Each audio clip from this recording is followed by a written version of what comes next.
When King is connected. All right.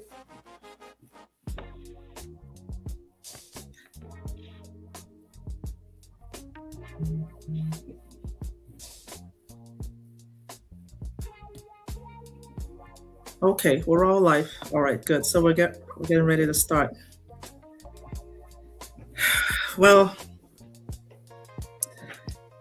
thank you everyone for being here. Before we begin, Kemji, can you reduce the music a little bit?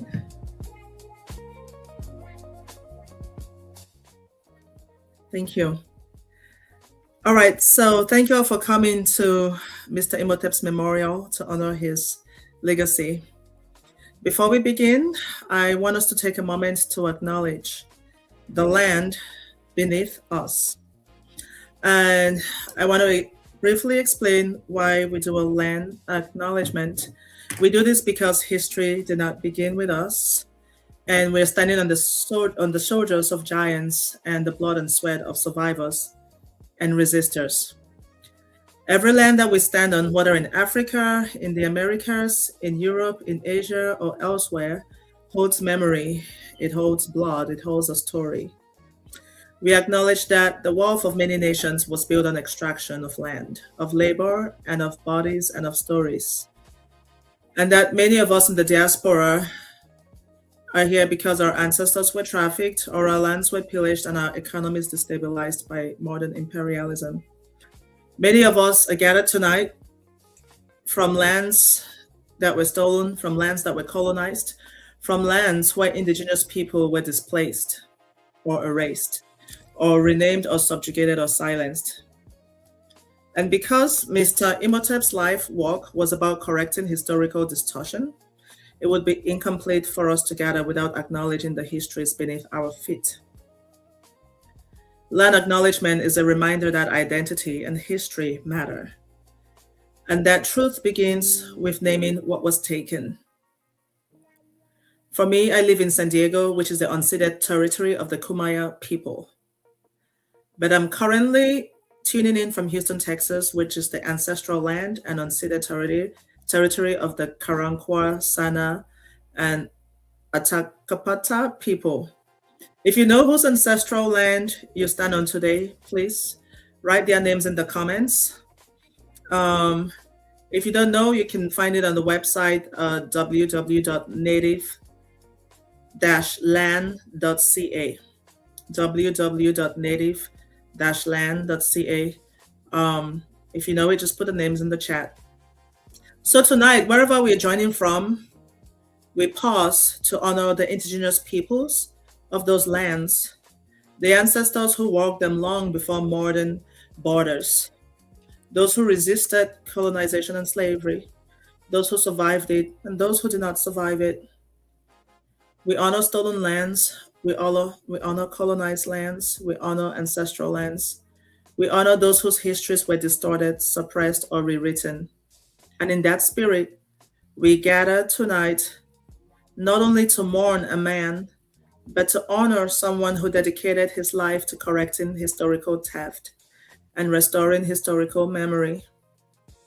Because when land is stolen, identity is destabilized. And when history is stolen, the mind is colonized. Tonight, we gather to remember a man who fought against that colonization of the mind, Mr. Imhotep, Diego Makise Dikala.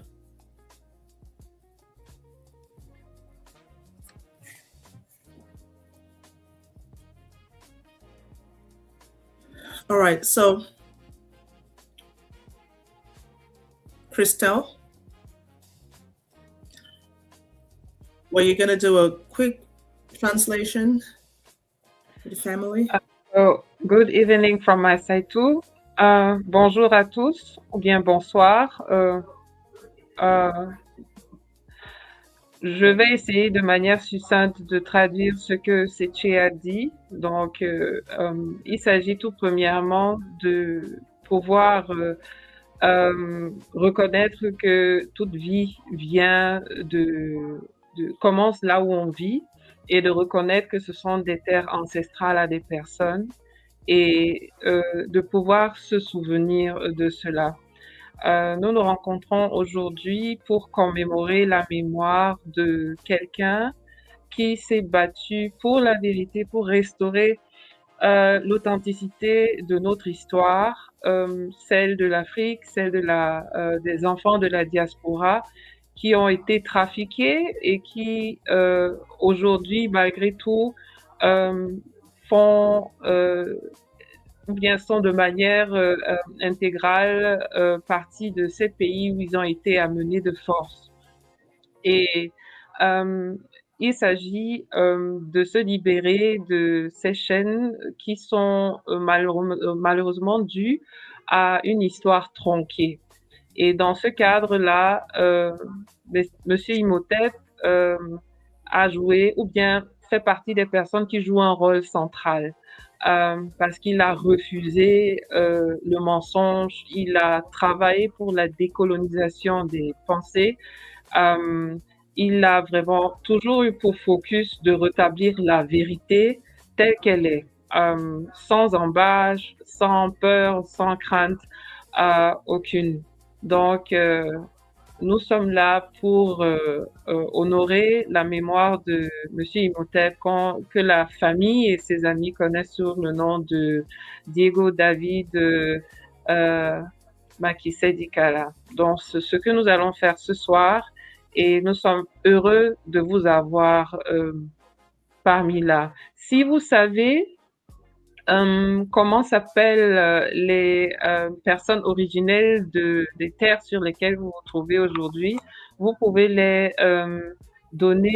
écrire dans le chat juste par intérêt pour savoir, pour localiser un peu où chacun se retrouve. Donc, ce sera une façon un peu courte de traduire ce que Seche a dit tout à l'heure. Thank you. Thank you so much. And just for quick introductions and context, for those who don't know, Mr. Imhotep was French speaking. And so it was a real labor of love for him to do this work that he did for us in English. So he was French speaking, and his entire family is French speaking. So we'll have to translate some parts of the Vigil so that members of his family and friends who were French speaking can really be present with us. And then just introduction. I'm Queen Seche. I was one of Mr. Imhotep's patrons. And here I have with me my sister Christelle, also one of those impacted by Mr. Imhotep.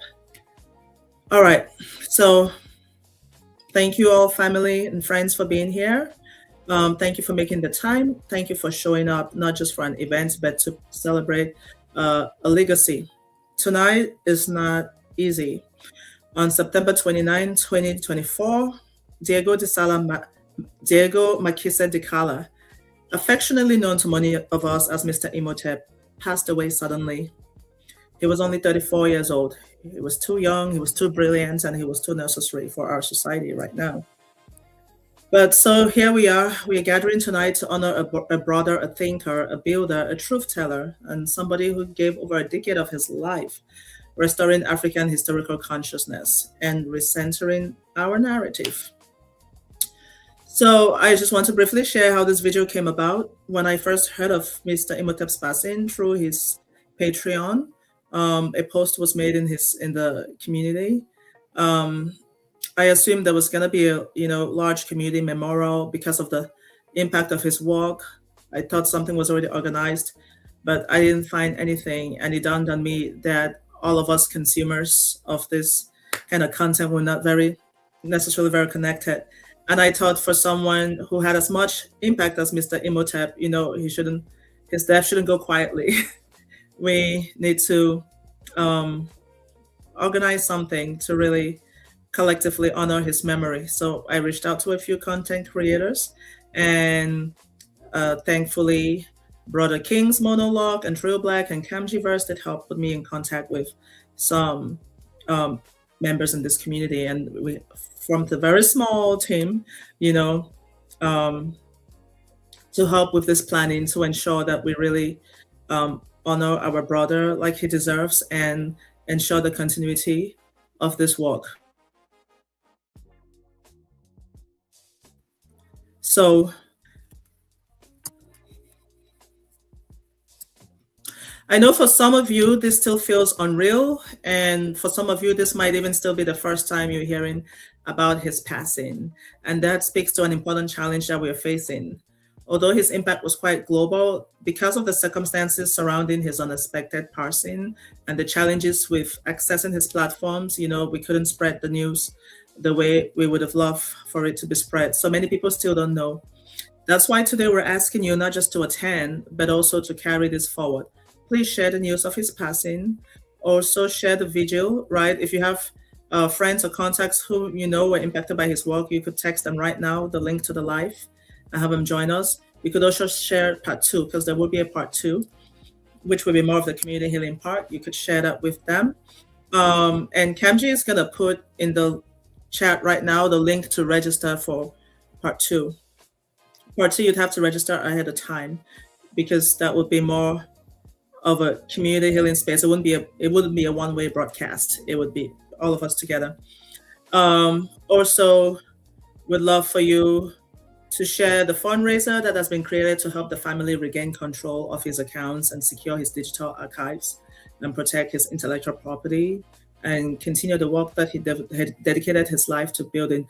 We'll speak more about the fundraiser shortly, later on in the program. So this is about stewardship and ensuring that his voice, his books, his research, and his mission are not lost, but that they take on a whole new life. We also chose to hold this memorial today because it's not by coincidence. This month is very layered with lots of meaning. First of all, Mr. Imhotep, Diego Makisa Dikala, his birthday was on February 18th, so his birthday is this month. He would have been 36 years old about a week and a half ago. Also, this month is African Heritage Month and it's Black History Month as well.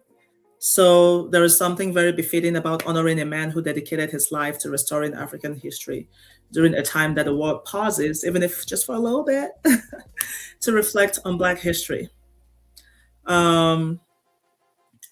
And although when I heard of Mr. Imhotep's passing and it saddened me greatly, I realized that we didn't really have a space to process it with people who truly understood the magnitude of what he carried. So that's why we're doing this, because grief needs community. It's why we developed this, especially the part 2. Part 2 is not just going to be a remembrance. It's going to be about community healing and connection building. It's going to be about creating space to process collectively what many of us are probably carrying privately, and then supporting, staying connected in supporting the creators who are sacrificing so much to help us decolonize our minds. So Kamji's going to put that chat in the So it's going to put that link in the chat so you could register for that. Tonight is about honoring Mr. Imhotep's legacy. It's also about tending to the living. Because if he taught us anything, Mr. Imhotep taught us that history is not static. It's something that we carry forward. And now that responsibility rests within us. Crystal, do you want to give a very brief translation?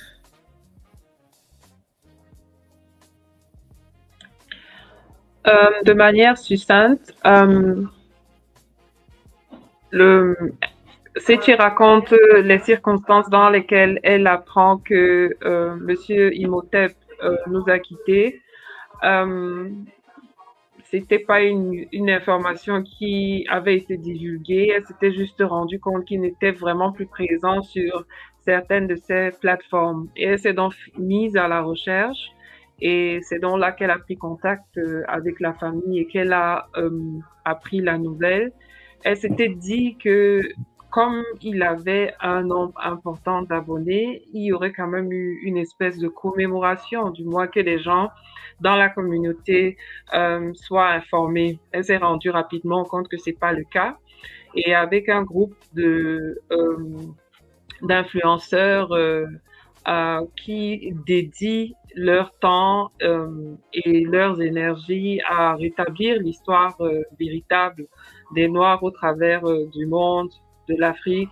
Elle a donc mis cette initiative en œuvre. Donc c'est un effort de groupe. C'est pas seulement ces influenceurs, c'est également des gens qui ont profité, comme nous tous ici, de son travail. Le mois de février est un mois particulier parce que Diego aurait eu 36 ans le 18. Euh, c'est le mois de l'héritage africain et aux États-Unis, c'est le mois de l'histoire noire afro-américaine. Donc, c'est un mois qui est chargé euh, lorsqu'on considère l'histoire des gens d'ascendance africaine.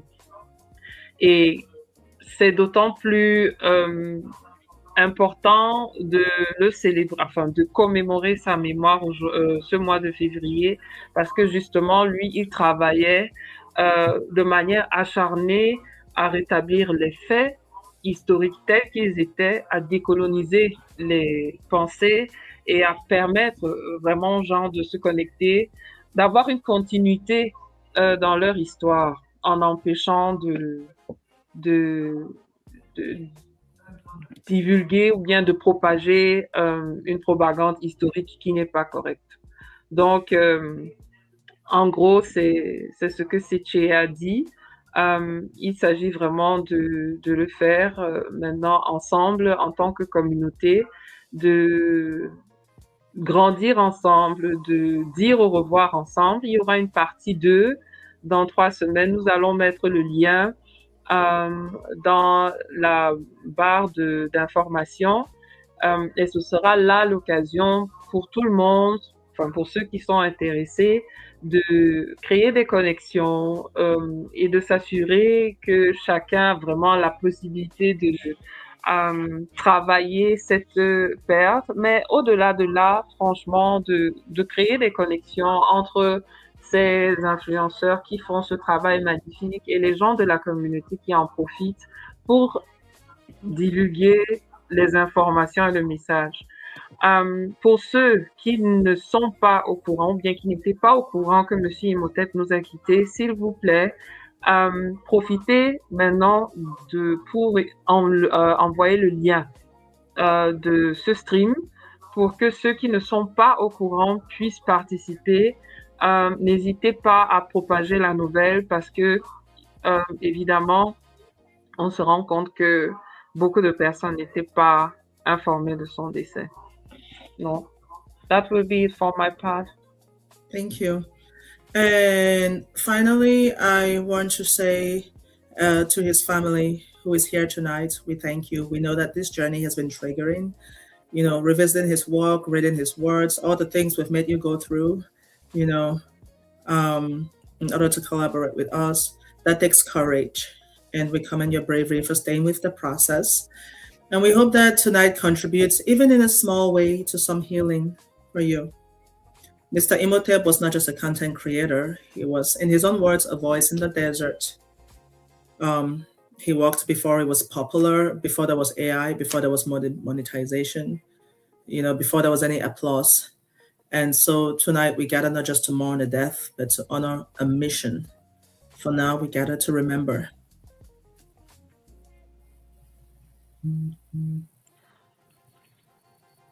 Donc, nous nous adressons de manière spéciale à la famille de Diego. Nous savons que c'est très difficile d'être là aujourd'hui, après le chemin que vous avez parcouru jusqu'à présent. Pour nous, il était Monsieur Imhotep, pour vous, il était un fils sans frère. Et nous vous sommes reconnaissants de faire partie intégrante de ce processus que nous faisons ensemble. Il est d'autant plus important pour nous d'en parler parce que il était une voix dans le désert. Au moment où il commence son travail, c'était pas un sujet que les gens traitaient. Il était un pionnier dans ce qu'il faisait. Donc, il y avait d'autres personnes, mais c'était pas vraiment un travail qui était reconnu. Et il a sacrifié de son temps, de son énergie. Ça c'est quelque chose que vous savez probablement mieux que nous. Euh, et c'est dans ça. Il a fait son, il a fait son travail et on voit les fruits aujourd'hui. Thank you. And so now I'll just give a brief overview what the program is going to be like. So and then we'll continue. We'll have a moment of silence and a brief cultural ceremony slash prayer. And then we'll go into the tribute section. We have a whole video prepared talking about Mr. Imhotep's biography, his eulogy, and everything. You get to learn a little bit more behind the scenes about Diego Makisa de Cala. And we'll have some tributes, some words from his family as well. And we'll have some words from fellow content creators. And then we'll also have some tributes for members of the community who've been impacted by his work. And we'll have a musical interlude. And then two songs we'll sing for him. And then we're going to have a panel discussion, and then we'll discuss where we go from here. And of course, in this, we'll also discuss more about that fundraiser that I alluded to earlier. So for now, let's take a moment of silence, wherever you are. Let's take a minute in silence, just honoring the memory of Diego Makise de Cala. So I'm gonna set my timer for 1 minute. Wherever you are, just sit in silence and reflect on him and his work.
Okay, a minute is up. So I'm going to hand it over to Sister Christelle to take us through the next part.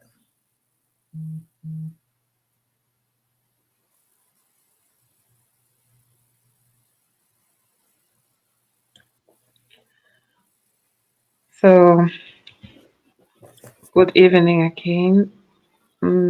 Let us focus after this moment of silence to think about what his departure meant.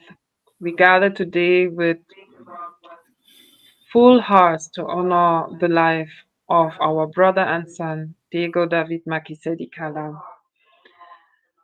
We draw from within ourselves the strength to support one another. We remember those who came before us, those who paved the path that we walk now, and we hold those persons dear as they walk before us, but for especially we hold Diego dear now that he's departed this world.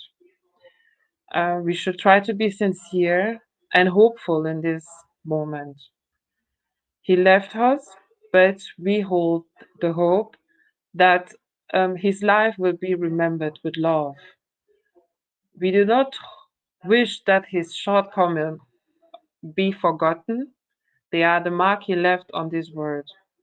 We wish instead that he is at peace, freed from all the torment. We hold this hope for you, brother, that you may find rest carried by the memories of those who loved you. May the peace of God be with you, and may that peace reach those who mourn you. May your loved ones, friends, families, all those who you hold dear, and those you inspire through your work remember you with tenderness, affection, now and in the years to come. We will carry forward the legacy you leave behind, and we will definitely not forget your work and your accomplishments. And that's the reason why we remember you among those who loved you, and you aren't forgotten. You will not be forgotten because your memory is woven into the fabric of our lives, our hearts, our stories, those we tell to the people we know, those we share with one another. Rest now, brother, until the day we meet again. Go in peace, go carried by all the people who loved you. May your life remain an example to us all. And for those of us who remain, this community, we will continue to seek truth, to grow, to become who we are meant to be, who we were always meant to be. We will strive to find balance and purpose in all we do until the day we are reunited. And that's the reason why we say, God is with you. You are at peace now in His presence, and we cherish your memory.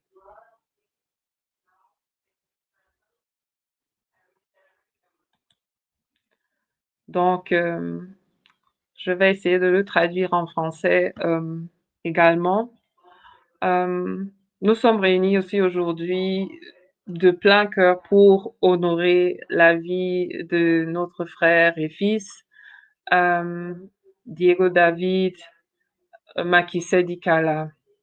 Nous puisons dans nos cœurs la force nécessaire pour nous soutenir les uns les autres en cette période difficile.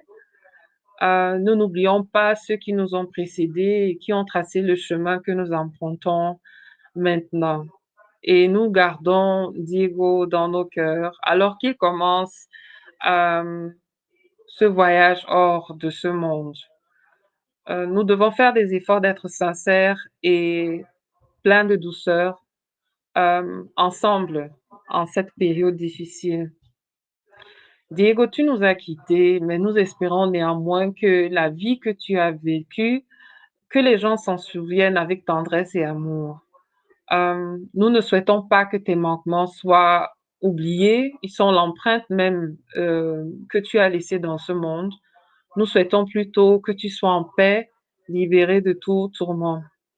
Nous gardons cette espérance pour toi afin que tu puisses trouver le repos auprès de Dieu, porté par la mémoire de ceux qui t'aimaient. Que la paix de Dieu soit avec toi et que cette paix se propage sur ceux qui te pleurent. Que les tiens et ceux que tu as inspirés par ton travail, tes amis, ta famille, cette grande communauté, cette grande famille au travers des quatre coins du monde euh, se souvient de toi avec affection maintenant et pour les années qui viennent. Et pour nous qui restons, euh, tes accomplissements ne seront pas oubliés. Nous nous rappelons du sacrifice que tu fais, du travail que tu as fait. Et nous profitons de l'occasion d'être auprès des gens qui t'aimaient pour le faire de plus belle. Euh, Tu ne seras pas oublié. Tu es tissé dans la fabrique même de nos souvenirs, de nos cœurs, de nos pensées, des histoires que nous racontons à ceux qui ne te connaissaient pas ou bien de ceux qui te connaissaient, qui connaissaient ton travail. Euh, Repose-toi maintenant jusqu'au jour où nous nous retrouverons. Va en paix, va porter par tous ceux qui t'aimaient, que ta vie soit pour nous un exemple, parce que tu cherchais la vérité et nous continuerons à chercher cette vérité, à grandir, à devenir ceux que nous avons toujours appelés à être. Nous nous efforcerons de trouver l'équilibre et le sens en tout ce que nous faisons et ferons. Et pour conclure, le plus important, Dieu est avec toi. Tu es en prêt auprès de lui et nous chérissons ta mémoire et ton empreinte, ton impact.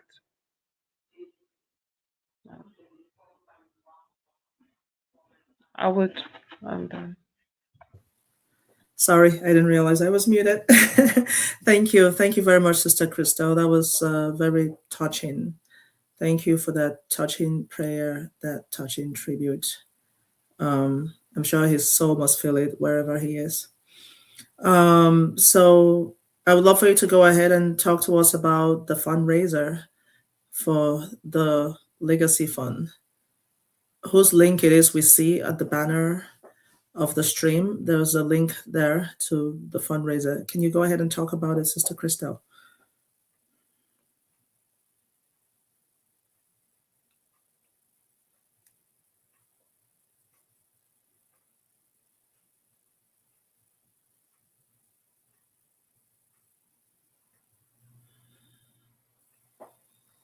You're muted, I think. I can't hear you. So, as I hear you. Sister Seche already said, not everybody knew about his departure, and there is something very important that we have to talk about. Um, there is a situation that isn't easy. When he left so many things behind, over 190 documentaries, hundreds of educational threads, 4 books. For instance, my African Icons, I think that it's a book that everybody knows. Um, a massive digital archive that enlightened millions, a lot of us. And unfortunately, that treasure is locked now. Following his passing, the platforms hosting his lives work have become inaccessible because they are caught in standard recovery procedures that fail to account digital legacies like his. And some of those accounts are frozen.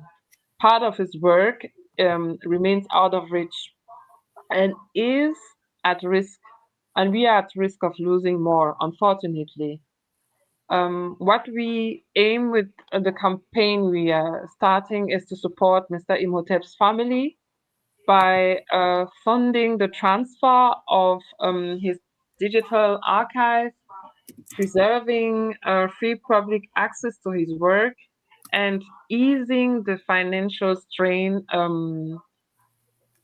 of his family because they had to carry that burden alone. Um, why are we doing that? Who was he? I think that we all can agree that he was not um, a professor with an university chair, but he was an historian without a classroom, with many students, an educator, without institutional approval, but a liberator whose only weapon was the truth. And for years, he rose before dawn, not for fame, but because he believed deeply that our stories, the stories that are not being told, must be told by us. And his work was not a career, it was a calling. Um, and we cannot let that calling be silenced. Um, why is it important to keep it alive?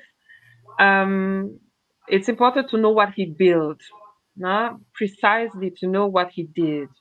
As I mentioned before, we are talking about more than 190 documentary style videos on various platforms: YouTube, Instagram, Facebook, hundreds of educational threads, each carefully constructed arguments against centuries of distortion.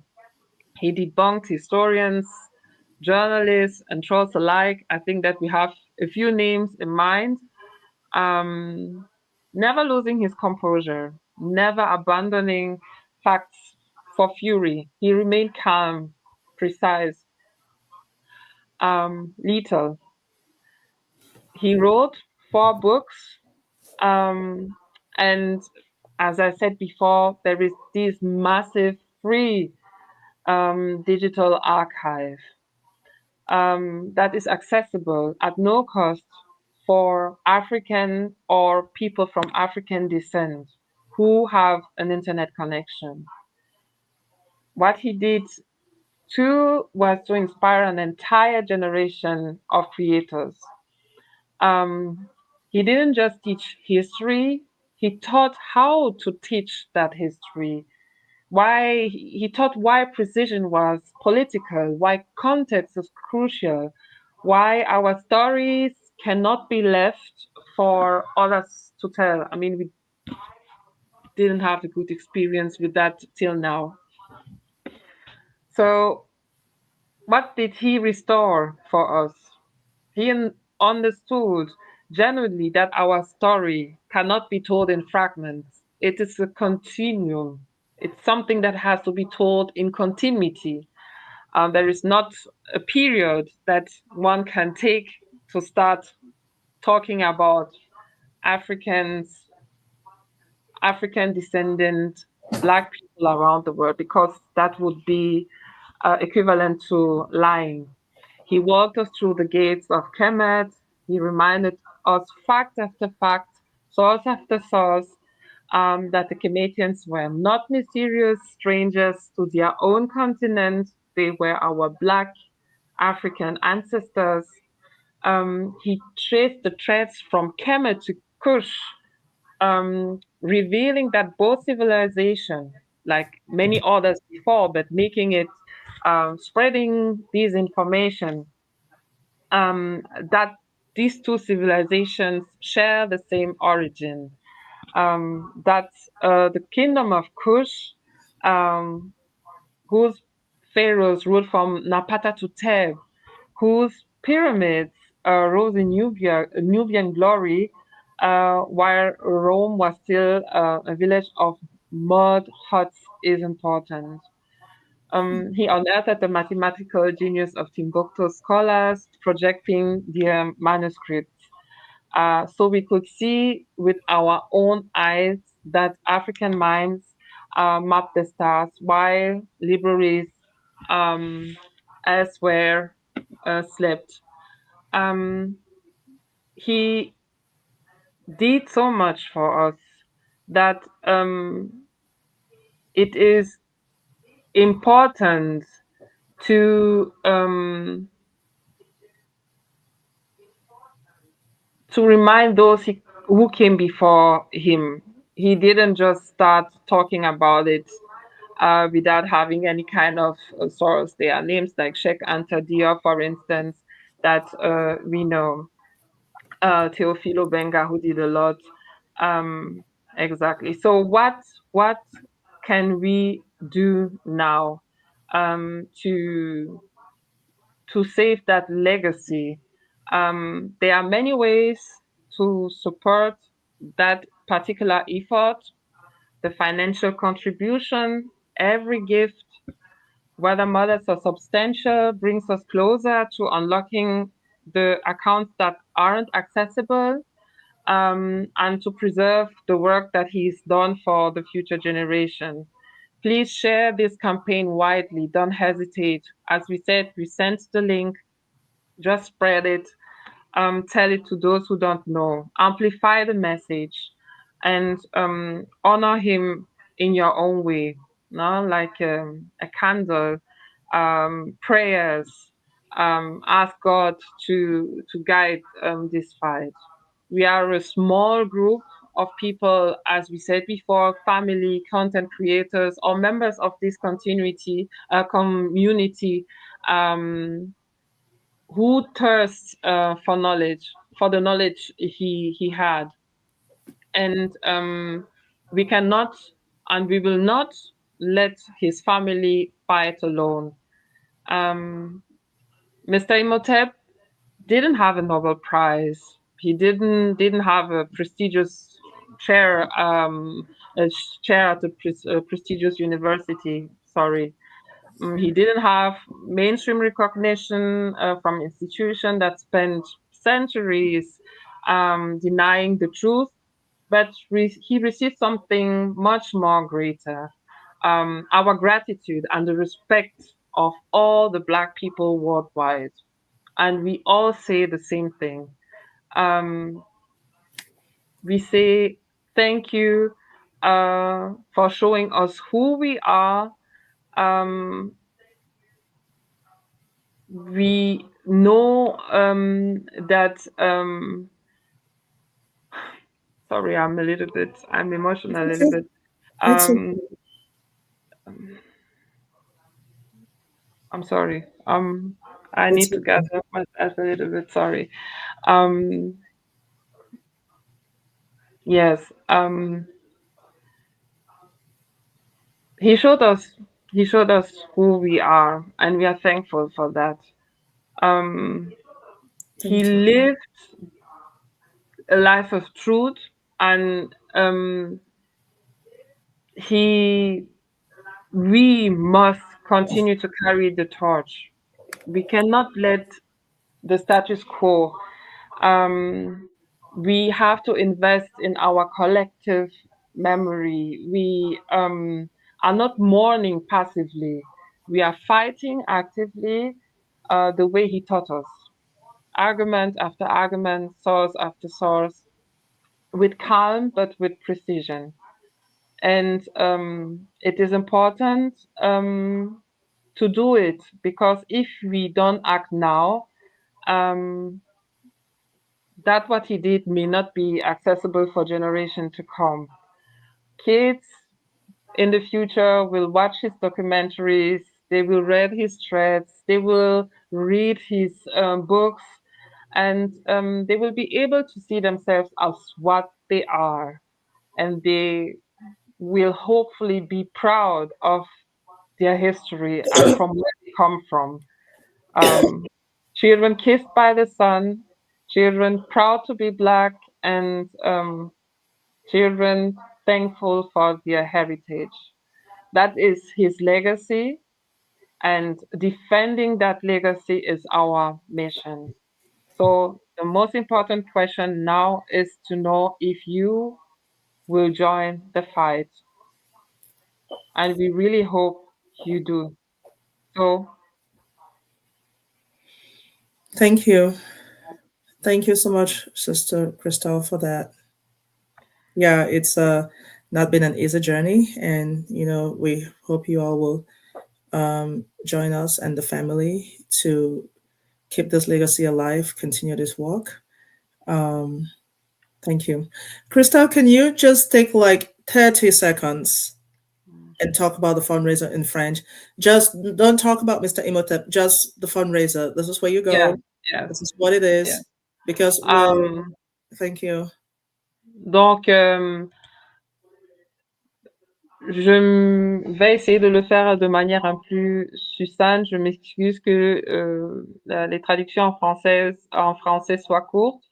Nous avons commencé une collecte, une levée de fonds pour pouvoir sauver le travail que Monsieur Imhotep a fait. Le problème que sa famille rencontre depuis qu'il est décédé est qu'il y a difficulté à accéder à une partie importante du travail qu'il a fait sur des plateformes diverses. Et le temps, c'est une lutte, c'est un combat contre la montre. Il faut qu'on agisse rapidement parce que des éléments qui sont accessibles aujourd'hui peuvent ne pas l'être dans quelques semaines si nous ne faisons pas ce qu'il faut faire. Il s'agit également d'aider la famille qui porte le poids pas seulement émotionnel mais financier de ce combat. Donc, il faut que nous les joignions. Il y a plusieurs choses qu'on peut faire à ce niveau. La participation financière, tout ce qu'on peut donner, tout ce que vous pouvez donner, n'hésitez pas. On est reconnaissant pour tout. Amplifier le message et le propager pour que le maximum de personnes soient au courant de son décès et de ce qui est en train de se passer avec son travail. Ce sont mine de rien 190 livres, des milliers de posts, 4 livres qu'il a écrits. Euh, et il s'agit vraiment de garder ces archives digitales sur place, en place, pour que ceux qui viennent après aient la possibilité d'en profiter. Thank you so much, Sister Couldn't Crystal. do that in 30 minutes because, in 30 seconds, I'm sorry. No, no, no, it's okay. I was just, it didn't have to be 30 seconds. I just meant, Yes, I know. it was great. Thank you. Thank you so much. Um, so next we're going to watch a video montage, you know, where we'll get to see who Diego Makisa Dicala, David Diego Makisa Dicala um, was. We'll see the real person behind the avatar. Um, and we'll also sample a few of some of our favorites of his of his shorts. So thank you, Brother Cam Givers, for putting this together for us. And here we go.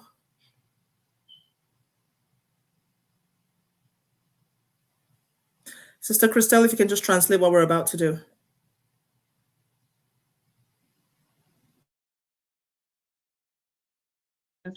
So on va regarder maintenant un montage qui va nous montrer un peu la vie de Monsieur Imhotep, découvrir qui il est. Et on va regarder maintenant le montage. Thank you. All right, go ahead, Brother Kamji. Thank you. And you could take the rest of us out of the screen so that we can see that fully.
Excuse me, I'm going to play it on a different screen. Excuse me for the technical difficulties. I'm going to stop sharing that. It cannot be heard.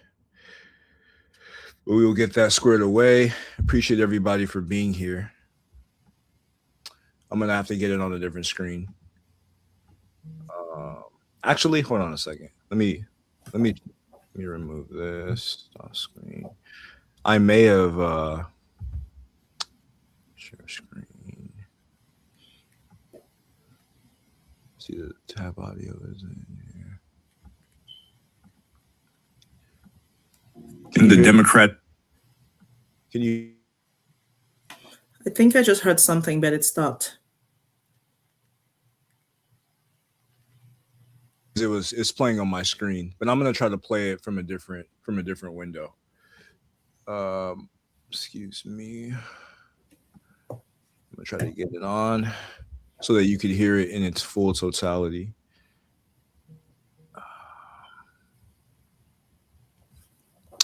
Excuse me. It'll take me a few seconds to get this up here. And we appreciate everybody giving support. See Mr. Imhotep, Moral Test 2.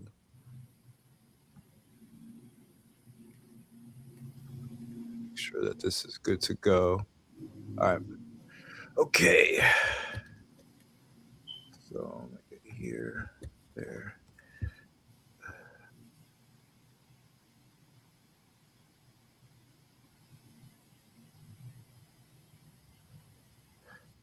All right.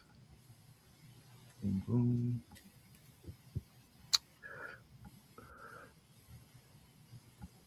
Appreciate everybody's patience. Stop screen. We're going to get this squared away.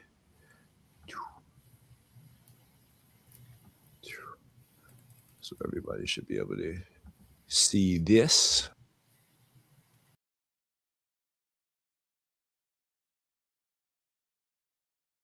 Diego de Cala Macase, known to the world as the educator and visionary Mr. Imhotep, was a man whose life was a testament to intellectual fervor, unwavering perseverance, and a profound love for Africa. Born on February 18, 1990, in Kinshasa, in the Democratic Republic of Congo, his journey was one of relentless pursuit of knowledge and truth. From his earliest days, Diego was a child.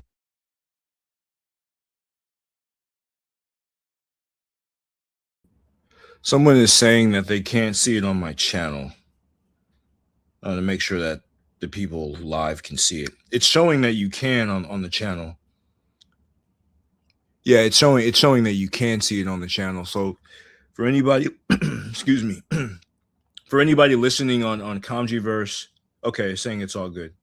All right, perfect. Aglow with an intellectual fire. Described as studious, curious, and fiercely determined, he set an example for his peers.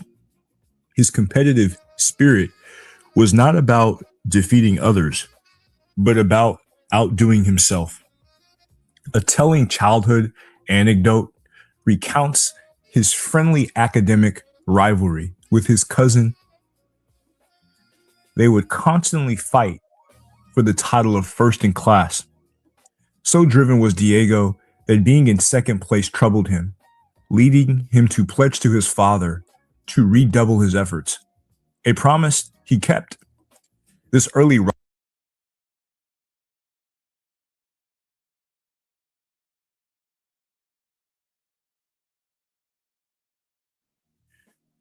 Diego de Cala Macase, known to the world as the educator and visionary Mr. Imhotep, was a man whose life was a testament to intellectual fervor, unwavering perseverance, and a profound love for Africa. Born on February 18, 1990, in Kinshasa, in the Democratic Republic of Congo, his journey was one of relentless pursuit of knowledge and truth. From his earliest days, Diego was a child aglow with an intellectual fire. Described as studious, curious, and fiercely determined, he set an example for his peers. His competitive spirit was not about defeating others, but about outdoing himself. A telling childhood anecdote recounts his friendly academic rivalry with his cousin. They would constantly fight for the title of first in class. So driven was Diego that being in second place troubled him, leading him to pledge to his father to redouble his efforts, a promise he kept. This early rivalry unexpectedly reconnected and strengthened family ties, setting a pattern for Diego's ability to build through challenge. His childhood environment in a Christian household instilled in him a strong sense of integrity, justice, and a hatred for lies and injustice. Family trips to the library nurtured a lifelong passion for reading. He would often have to be persuaded to leave and would bring stacks of books home. Fascinated by technology from a young age, he was always at the forefront, possessing the latest computers and video games. His creative genius was evident early on when he created a flipbook animation, complete with his own voiceover, leaving his family in awe. At the age of 13, Diego moved from Congo to France, a difficult transition that meant leaving his friends and family world behind. He excelled academically, but his path was not without significant obstacles. In Parisian schools and later at university, he faced racism, injustice, and envy from his peers and professors, threatened by his academic prowess and strong character. He once received unfairly low marks despite nights of revision, pushing him to the brink of quitting. He told himself that he would try this one last time, and if he failed, he would abandon his studies. His final attempt earned him the top mark in his year's final exam. This triumph solidified his resilience, and he began to call himself Terminator, a persona reflecting his unstoppable nature. He initially pursued higher education in economics, international money, banking, and finance, coming within 1 year of completing his master's degree. However, a profound personal awakening would soon redirect his life's mission. The pivotal turning point in Diego's life occurred on July 14, 2013, during a visit to the Louvre Museum in Paris with his cousin. Confronted with the artifacts of ancient Kemet, his initial skepticism about their African origins melted away. Seeing the clear African features in the statues of Asar and the other pharaohs, he was revolted and indignant at the historical fabrication that had degraded African people.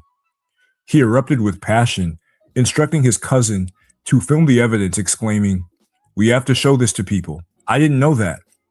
That night, he dove into deep research and a new path was set. He later wrote, "I felt that Africa was calling me." He made the courageous decision to abandon his near-complete master's degree to dedicate his entire life to researching and teaching authentic African history. Adopting the moniker Mr. Imhotep in the late 2010s, after the renowned ancient African polymath, Diego embarked on his life's work. He saw the teaching of African history as a crucial tool to combat the racist myths and ontological amnesia inflicted upon people of African descent. His mission was to rebrand Africa, to change both the world's perception of Africa and Africa's perception of itself. He was motivated by a profound sense of justice and the belief that we are gods who had been lied to for generations. He aimed to provide socioeconomic, political, and technological solutions for Africa's emergence, believing that positive change could only begin with a positive self-perception rooted in an accurate historical consciousness. He toiled meticulously, often working 24/7, driven by the feedback from his global community and the desire to save the next generation, stating, "Our generation is already rotten, but the next one must be saved."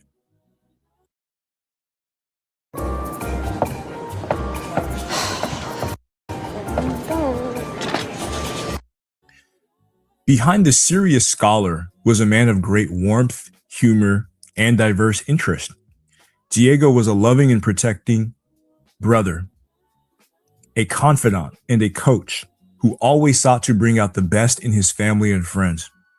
He was known for his hilarious impersonations and his talent for lightening the mood. His interests were vast. He was a skilled guitarist and singer, a photography enthusiast, and a fan of football, combat sports, and fitness. He loved deep, complex films by directors like Quentin Tarantino and Miyazaki, and his musical taste was eclectic, ranging from Muse and Kanye West to Amy Winehouse and Michael Jackson. He was deeply interested in neuroscience, psychology, nutrition, and alternative worldviews, always seeking to understand the human mind and condition.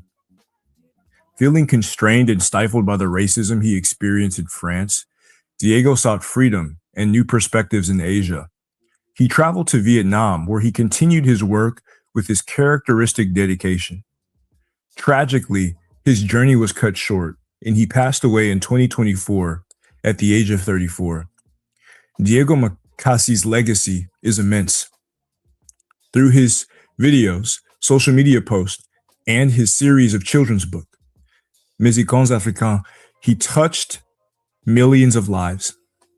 He hoped to be remembered for restoring truth and for his unwavering work to rebrand Africa. His family wishes the world to see him as a hero of Africa, a man of integrity who dedicated his life and discipline and love to restoring the honor of African people so they may be respected and never humiliated again. David Makise's final message, echoed in his life work, is a call to action, to be proud of your identity, to spread the truth of your history, and to never stop learning. Today, we remember Diego Makise, affectionately known as Mr. Imhotep. I looked and found all these pieces. People tend to use them as evidence. And that's true. There are many statues of ancient Egyptians that are entirely white. But here is the issue, that's not their original state. This issue actually concerns all the art of antiquity, especially in ancient Greece and Rome. Their statues were originally painted, but they have been whitewashed later. But let's go back to our topic. Let's take this statue for example. It's clearly white, right? But when we zoom in, here's what we see. Do you notice these traces of dark brown pigments? These are traces of its original hue. This statue wasn't originally white. It lost its color with time. Here are other examples. You can see the same issue. So, basically, the Kemites never depicted themselves white-skinned. We've all heard of the so-called black pharaohs from Kush. These pharaohs are presented as the only black pharaohs, as if the others were not black. The problem is that as soon as we really start studying Kemet in depth, it becomes obvious that there have never been any indigenous white pharaohs, despite what we've been told.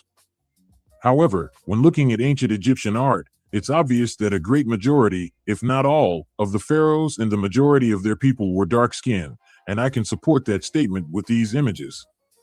Here we see that the ancient Egyptians sculpted their rulers in stone, and they sculpted black and dark-skinned people. We can all see it. So, most people live in an illusion that ancient Egyptians were white or at least not black.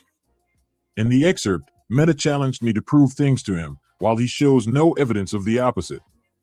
The most problematic aspect of his claims is that, by framing them in this manner, he implies that the indigenous inhabitants of that African country weren't black.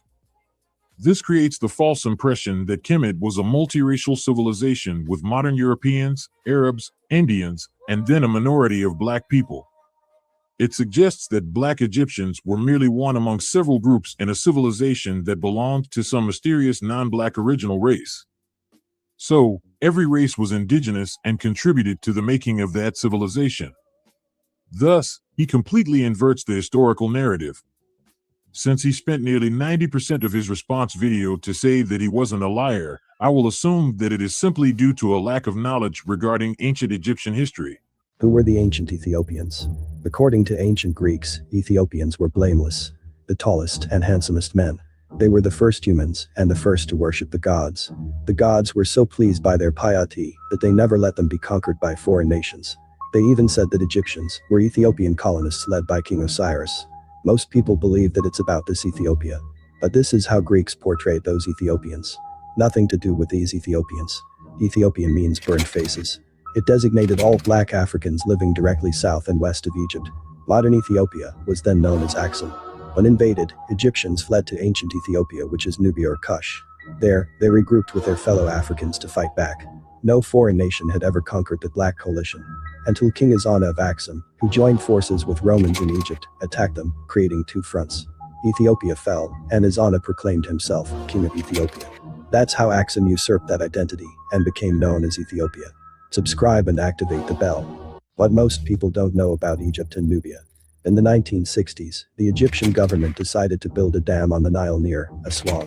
But there was one major problem. Historic sites near the river would be submerged.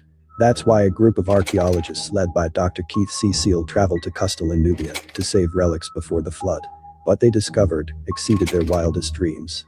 Tombs 10 times the size of Egypt's pharaohs, containing 10 times as much pottery, vessels, pallets, mace heads, and other valuable objects. These tombs would be considered royal in Egypt, and further investigation revealed that these kings reigned 600 years before Egypt's first pharaohs.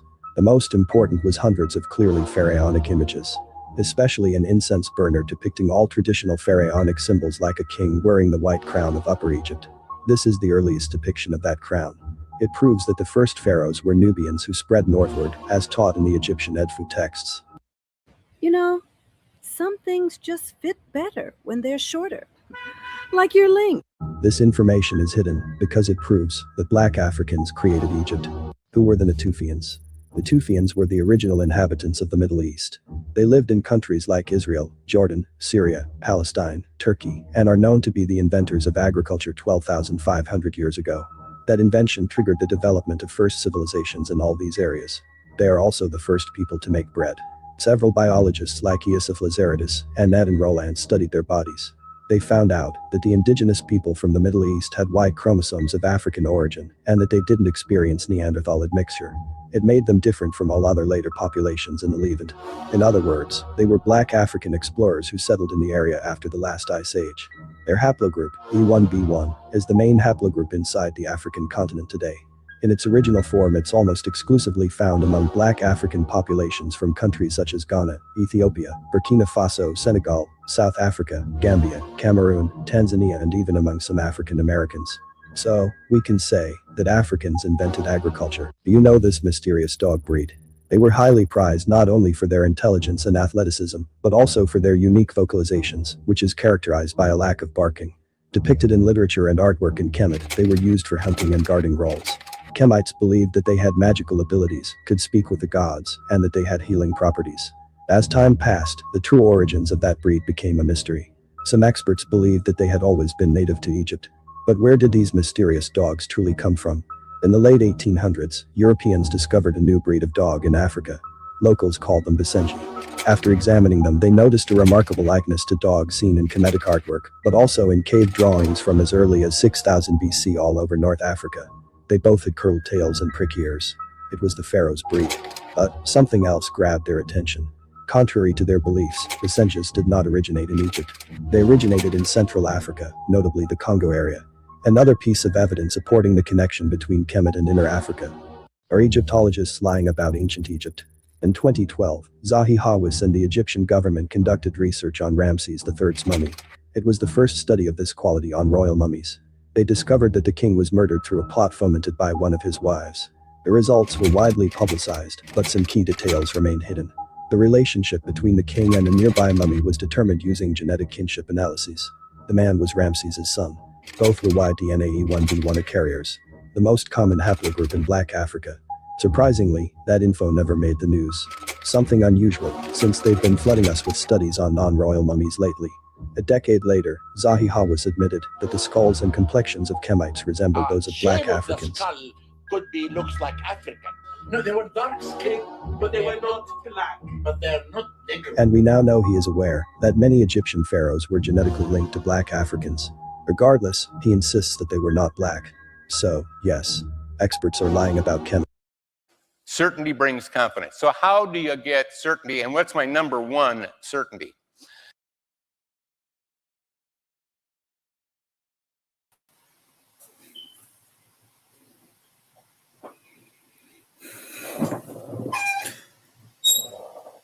Thank you so much.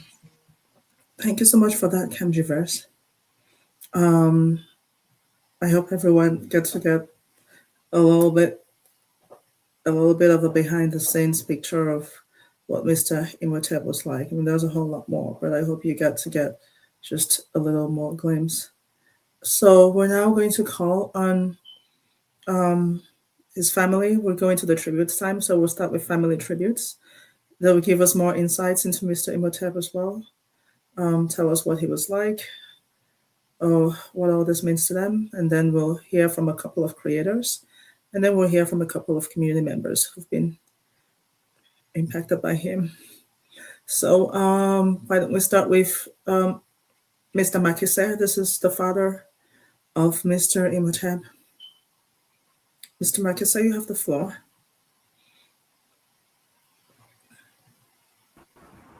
Yes, I'm there. Go ahead. I can speak in French Yes. and Christian may translate. Mhm.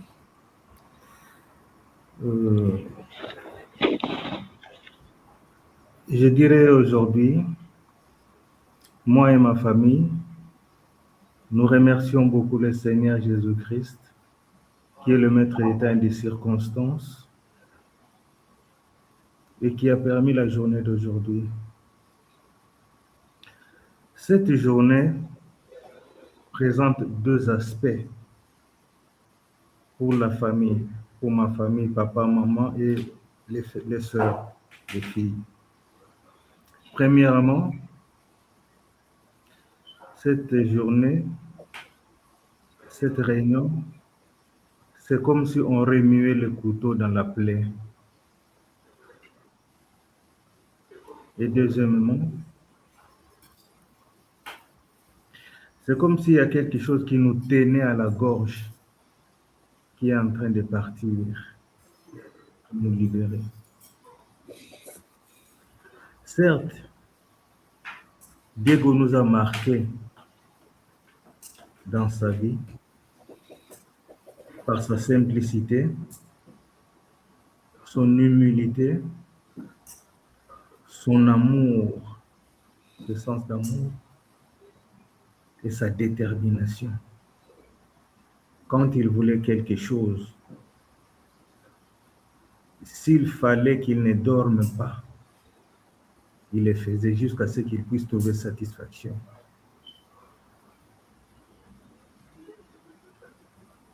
Concernant sa passion pour l'Afrique, nous qui étions à côté de lui, nous ne savions pas qu'il avait fait un si grand travail de taille. Personnellement, il ne cessait de me dire, papa, je suis en train de faire quelque chose de nouveau et de grand qui n'a jamais été fait.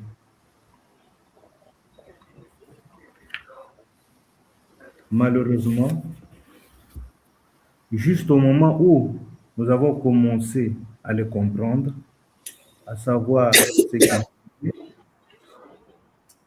le Seigneur l'a rappelé. Je peux dire que c'est maintenant là, avec les contacts que nous avons avec la communauté, que nous commençons à nous rendre compte de l'immensité du travail, de la taille du travail.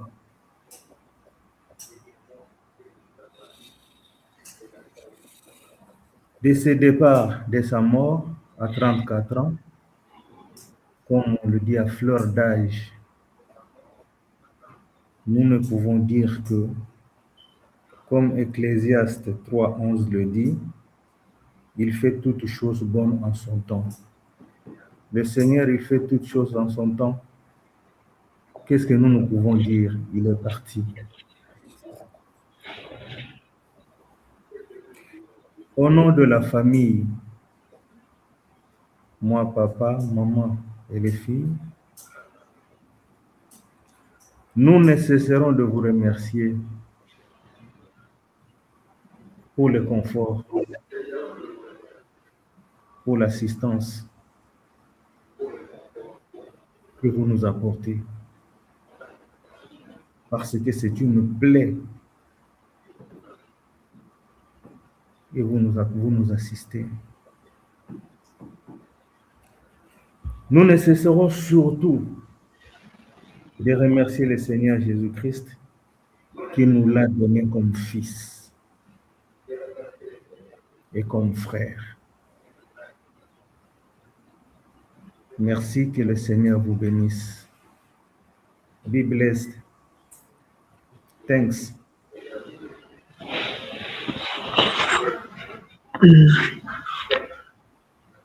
Thank you, Mr. Monsieur Makisset, Yes. Donc, okay.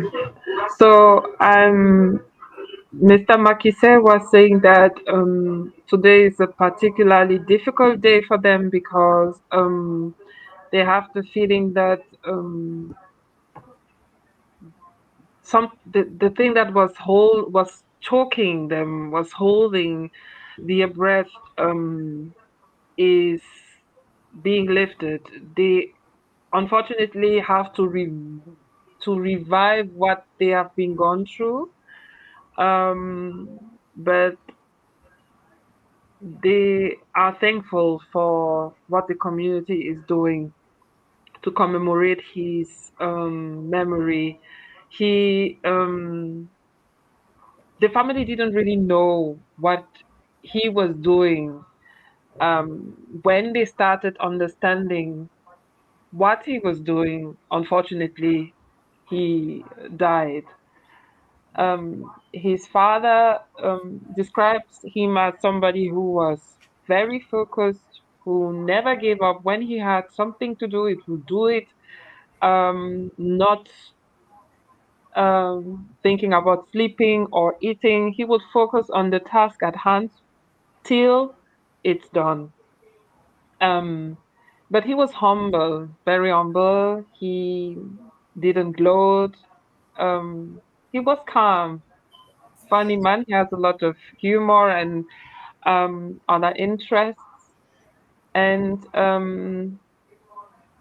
through this vigil, they are really seeing the impact that he had on people. They couldn't really fathom what he was doing. They are just discovering now how much he did.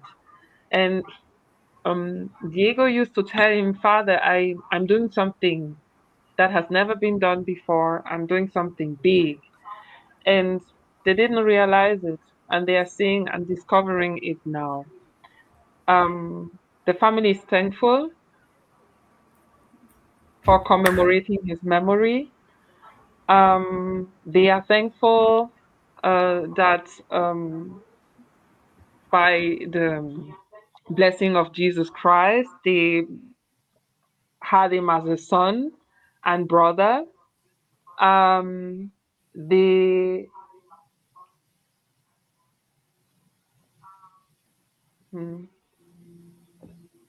say that everything that happens has a reason why it happens.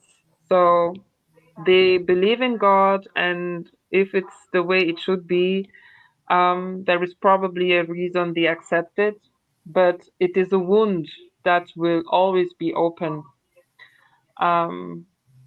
Yes, but they are thankful and they bless us. Yes. Thank you. Thank you so much, Sister Krista. Thank you, Mr. Makisa. Who is going to be the next person from your family that will pull up?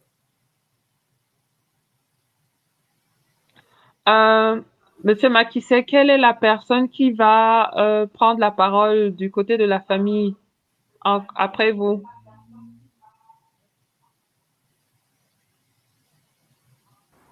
En principe, la maman devait parler, mais elle n'a pas le...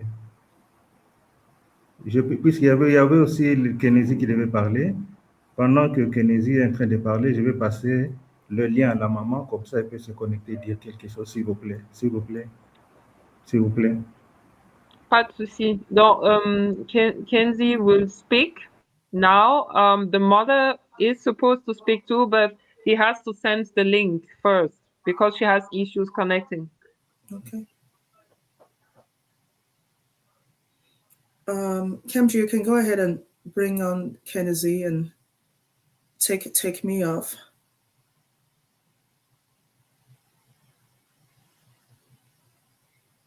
Kenzie has to connect his mic first. Okay. Kenzie, il faut connecter le microphone. Le microphone n'est pas activé.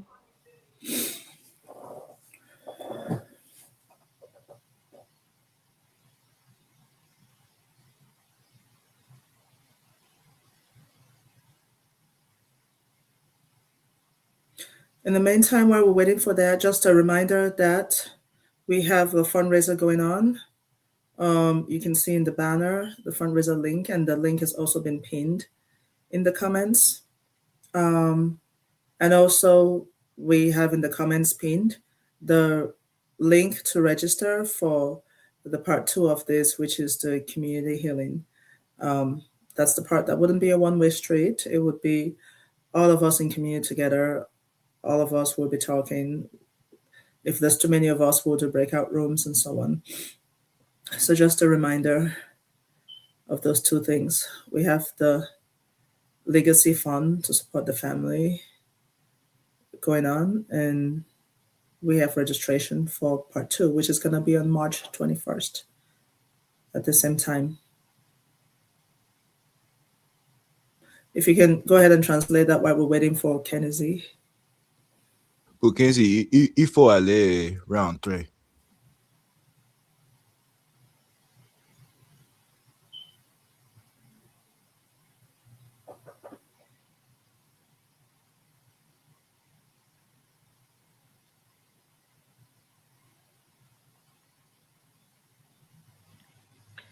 Monsieur Makisset, Kenzie est à côté.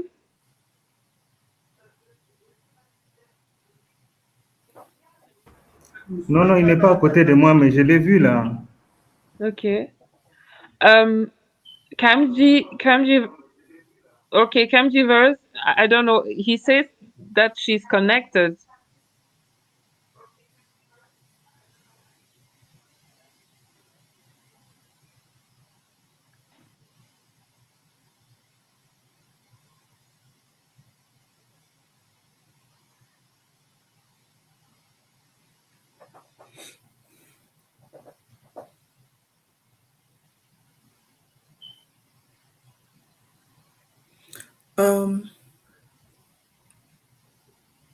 Je crois que son mic ne marche pas.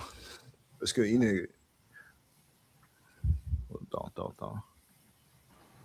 Dans l'entretemps, il y a la maman qui va se connecter là. Il est en train de se connecter.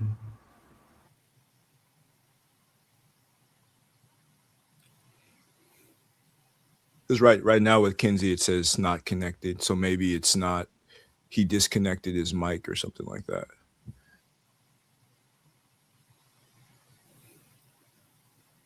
Okay.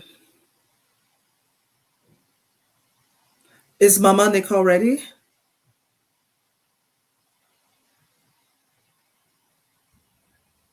I think as we wait, I could go ahead and give one of my testimonial. Okay, yeah, we can move on to the next part. When they're ready, we can come back. Okay. So let's go into the creator tributes, and we can start with you. Okay. And then the king, you're gonna be next, and Thrill Black. So you're just prepare. You'll be in line next. Yeah. So those of y'all who are familiar, with my channel, I've given this, testimony before, in the sense that, I've been creating content for quite some time. Me and Seche, we have a common origin, among our ancestors. We deal with orature, orature connecting us, to classical Africa. So this is something that I've been involved with for quite some time, at least, from the age of 12, which is more than 2 decades at this point.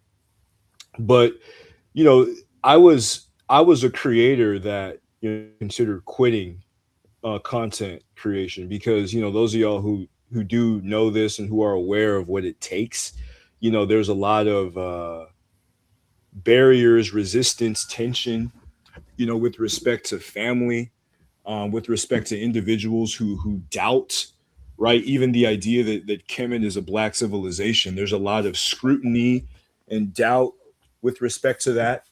And it was really difficult for me. I had a time where I just completely let it go because I wasn't seeing as much progress, I wasn't seeing as much support, and it didn't really seem meaningful.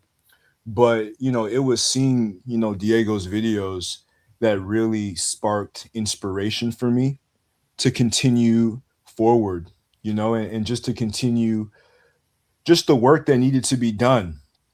If he did not create, like if Mr. Imhotep did not exist, Kamjiverse would not exist. And you can quote me on that because he's one of the main reasons that I started my channel, just to continue the work and continue, just pushing the consciousness forward.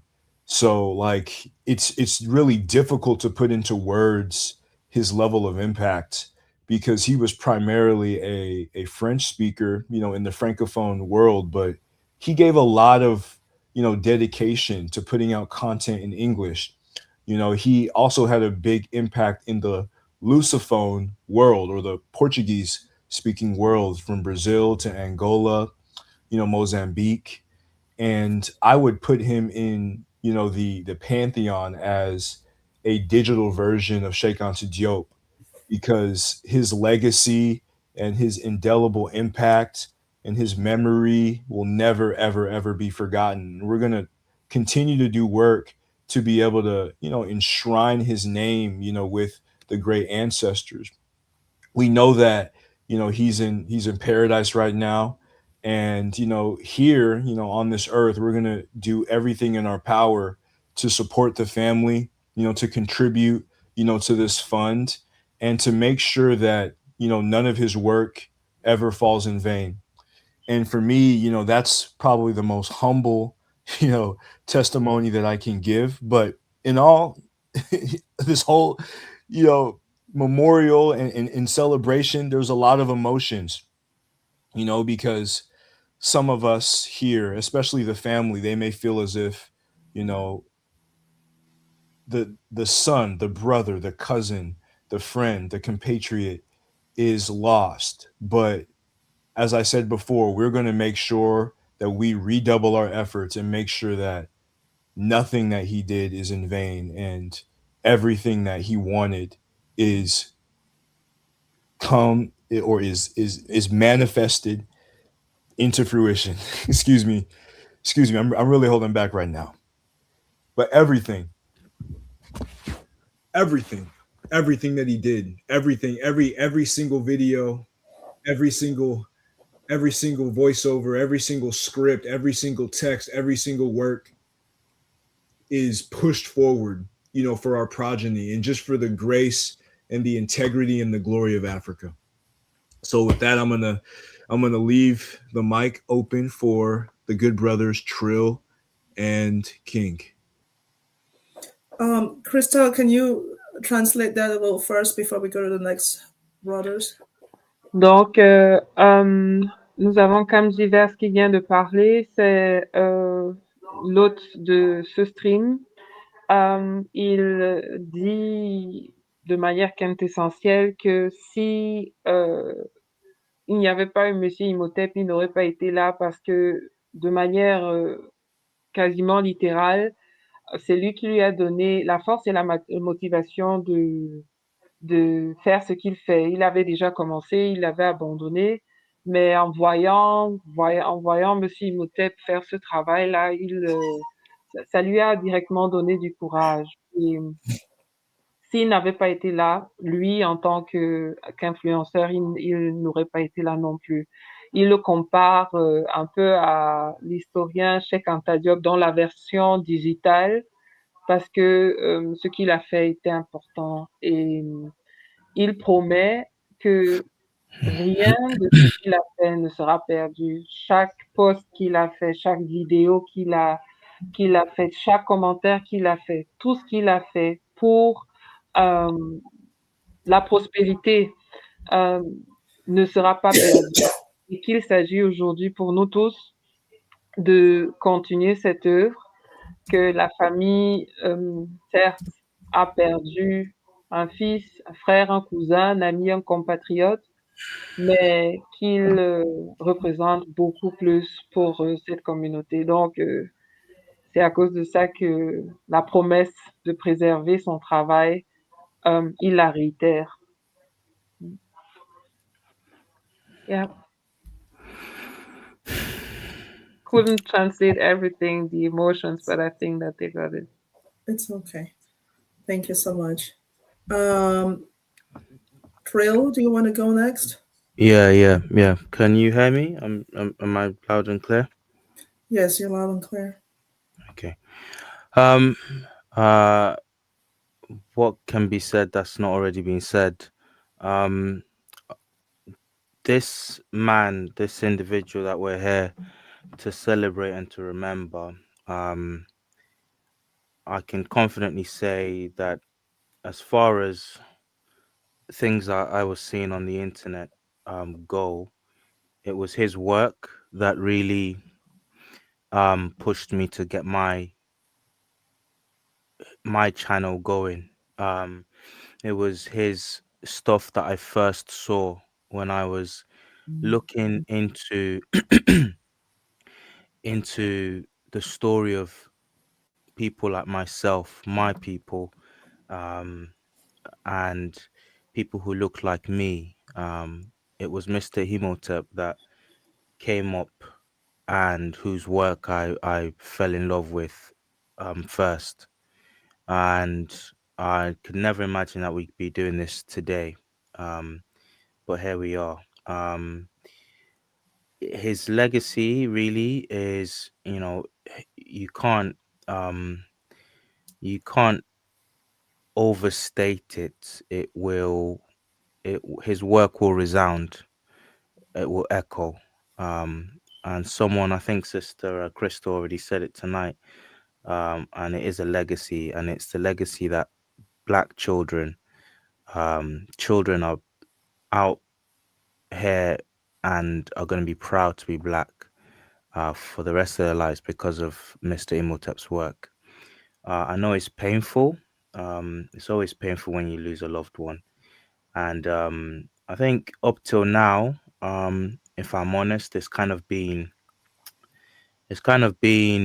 just a concept in my head. Oh, Mr. Imhotep's gone. But hearing his father speak, it should never be. Should never be that. A father should bury his child. But sir, if you're listening, as a fellow believer in Christ, I hope you can get this across to him, please, Sister Crystal. As a fellow believer in Christ, everything, Romans 8:28, we know that all things work together for good to them that love God, who are called according to his purpose. So it might be dark right now. It might look like it doesn't make any sense. But I just remind you of those words. All things work together for good to them that love God, or for them that love God.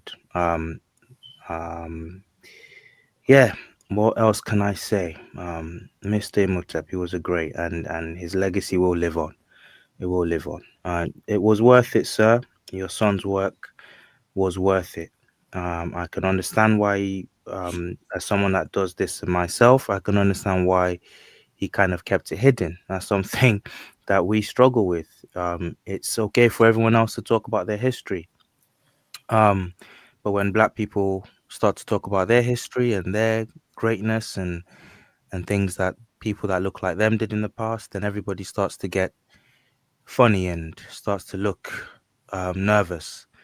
that's something we're trying to change. But yeah, that's maybe why he kept it hidden. I don't know, but it was worth it. So that's all I got to say. He reached a lot of people, and his legacy will echo. Yeah, that's me done, Queen Seche. Thank you, Brother Thrail. Thank you. Can you go ahead and translate? Yes, donc c'est notre frère Trill Black qui lui aussi a une chaîne qui est dédiée à la restitution de l'histoire des gens qui sont d'ascendance africaine. Il dit que lorsqu'il commence cette aventure, les premières vidéos qu'il voit, ce sont celles de Monsieur Imhotep, et que lui aussi, ça l'a inspiré.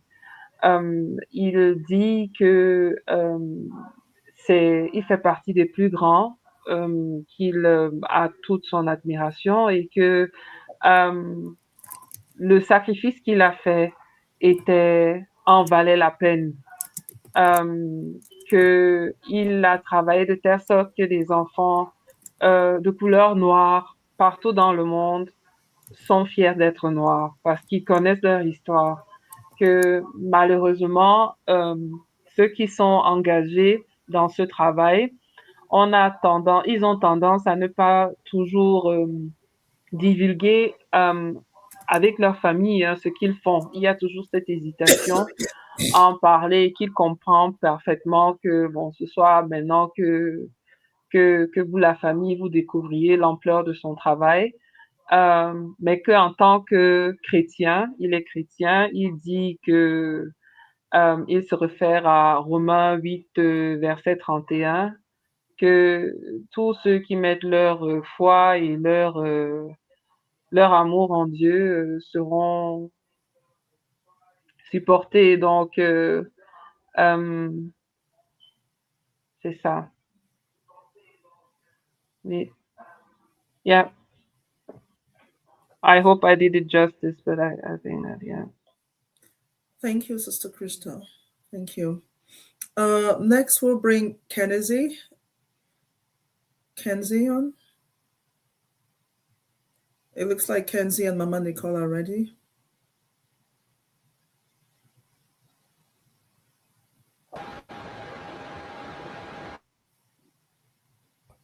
I think we should go with King because I'm not seeing their mics.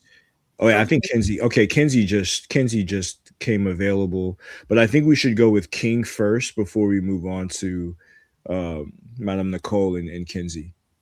Okay. Thank you. I hope my microphone is not too unbearable when I was giving the news before. How was it? Can you hear me? Yes. Is the level okay? Because it was giving a bit of a noise before. Is it bearable? I think we can hear you okay. There is some background noise, but we can still hear your mic. Okay. Yeah, so I won't take too long.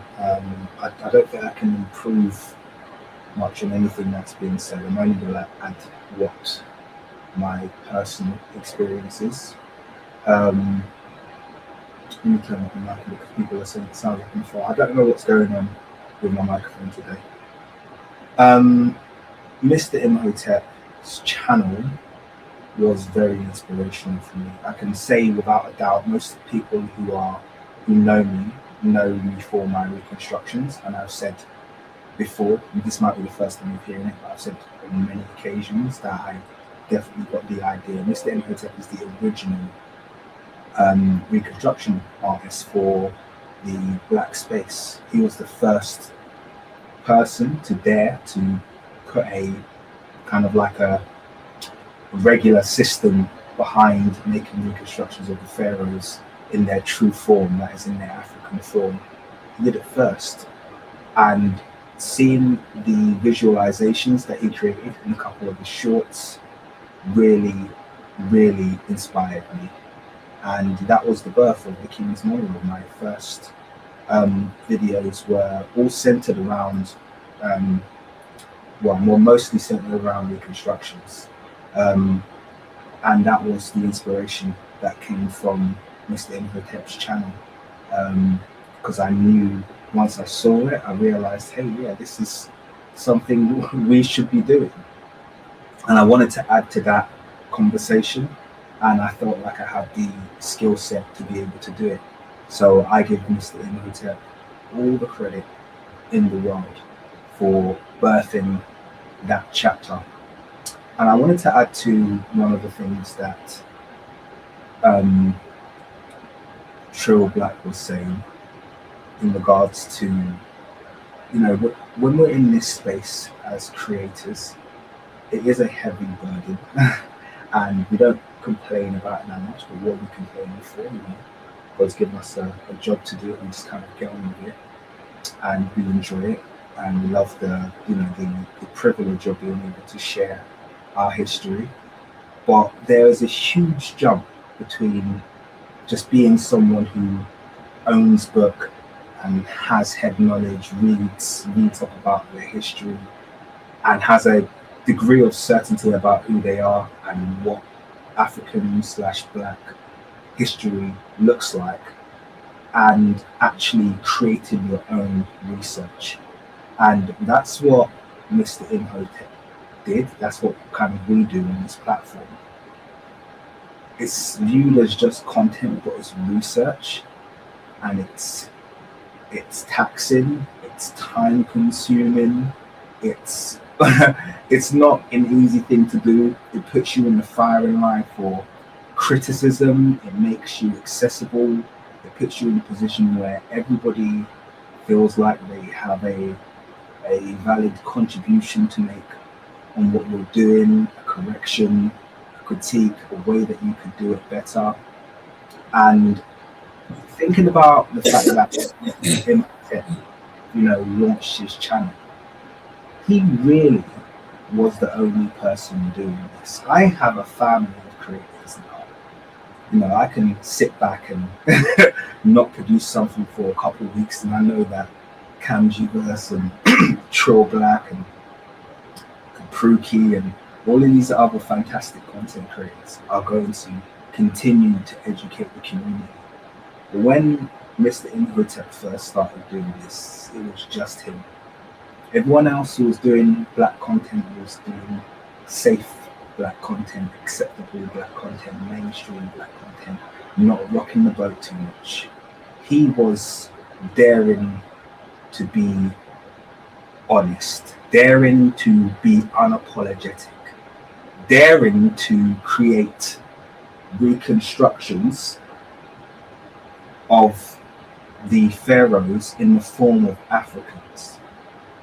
He was literally, standing in the midst of a deluge that was against him. And honestly, you can't understand what that experience feels like until you actually do it. And I've done it with the benefit of there already being a Mr. Imhotep there already being other content creators there. But when he stepped into that space, he wasn't stepping in with a collection or crowd of people already doing this. He stepped into it by himself, and he blazed the trail that inspired me, that made me feel confident to say, okay, I'm going to do this now. I've got something to add to this conversation. I've got some skills. And I think one of the biggest inspirations, other than everything else I've said so far, that I got from Mr. Imhotep is that knowing how difficult this is, I always try to extend the olive branch to new creators because I know how hard this is. And I kind of look at what I deal with, and that's one of the reasons why I do that even more so now, because I think it's really important that we support each other with a form of support network. I never managed to form a relationship with Mr. Imhotep, unfortunately, but I think there was definitely a silent respect both ways. And he knows that I was always very complimentary of him, and I remain so. He did so much. So yeah, I have I don't know, got a lot of love, respect, admiration, and gratitude for him doing what he did, because I think like the creators before me said, I wouldn't be doing what I was doing if it wasn't for him first blazing that trail. I mean, I might be doing, but I'd definitely be doing it very differently, not the way he did it. So, yeah, that's, I think I'll leave it at that. Thank you so much, Brother King, for that. Sister Crystal, if you can help us translate. Donc, notre frère King, The King's Monologue, rejoint exactement ce que Krill Black a dit et Cam Givers ont dit avant. Lui, dans son cas spécifique, il a commencé son travail avec les reconstructions des pharaons et il a été motivé par celle qu'il a vue que Diego, Mr. Imhotep avait faite, qu'il était le seul à l'époque à avoir le courage de faire des reconstructions qui représentaient les Égyptiens anciens, la culture pharaonique, avec des gens qui sont des Africains comme il se doit. Mais que c'était pas facile parce que contrairement aujourd'hui où ils sont un groupe d'individus qui le font, lorsque lui commençait, il était tout seul. Il était tout seul contre une armada de personnes qui n'étaient pas vraiment prêtes à accepter que l'histoire soit dite comme il faut. Et que ce qu'il lui il ressent, même comme il ne se connaissait pas, il y a une connexion qu'il ressent et il éprouve une profonde gratitude pour le travail qu'il a fait, qu'il sait que c'est difficile de porter ce fardeau-là, parce que c'est un fardeau qu'il a porté seul pendant longtemps et que malheureusement, ça ne va pas sans conséquences. Il y a des attaques, il y a des gens qui ne vont pas toujours être d'accord et qui vont s'exprimer d'une façon qui est difficile, mais que il, il éprouve beaucoup de gratitude pour ce qu'il a fait et comme les deux avant lui, sans lui, il n'y aura pas, il n'y aurait pas, il n'y aurait pas, il n'aurait pas commencé sa chaîne également. Donc, c'est ça. Thank you. Thank you so much. And Brother King, it's interesting you mentioned about the reconstructions and the art. I remember reading in his biography that before he started doing reconstructions, he had reached out to hundreds of artists, begging them to depict, pharaohs as they were, to depict black-skinned pharaohs and Egyptians, and they all thought he was crazy. So that's why he had to learn how to do it himself and started doing it. So yeah, I can totally feel what you said. I'm glad he did. Thank you. Because now he Alright. knows better to take the fight to them, and that's his legacy. Sorry, say that again. I said we're not scared to take the fight to them regardless. We've embarrassed them and we'll continue to do so, and that's his legacy. Yes, absolutely. Okay, so now we're going to bring Kenny Z, who is a cousin of Mr. Imhotep, and who was there with him when he had his big awakening at the Louvre.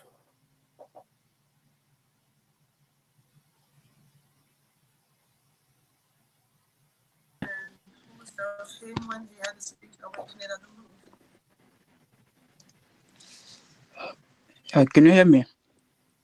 Yes, is that Kenny Z? Can you hear me? Yes, I can hear you.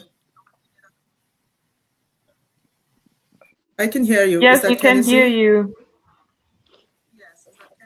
Yes. Thank you. Okay, perfect. Good evening, everyone. Good evening. Good evening, everyone. I appreciate everyone for gathering here, taking time out of the day, this weekend to remember Diego Makese alongside his family. Hey, Kenzie. Kenzie, Yes. il faut couper le YouTube dans le background, s'il vous plaît. Ah, okay. Yeah, sorry, I had a bit of a technical error there. Yes, I would like to thank everyone for gathering tonight in support of the Makese family. They've lost their son, a brother, and as much as his work was impactful, it's also to remember that the family has been left with a void, and everyone participating tonight is helping to kind of fill in that void. And his passing was abrupt and very devastating to the family. But through this community, I hope that they will gather the strength to carry on. So thank you everyone for coming and for remembering his work and what he has done. That's it. Thank you. Thank you very much, Kennedy. Thank you for being here and offering that, and especially all the information you gave us in the biography that helped us with his eulogy video. Thank you. And thank you for being there with him, taking him to the Louvre where, his eyes got open. If y'all didn't make that trip, maybe we won't be here today, or maybe we would have been here much later. Maybe we wouldn't have had that channel. I don't know. So thank you. Thank you for the support you provided him throughout the journey. Thank you. So do we go to Mama Nicole?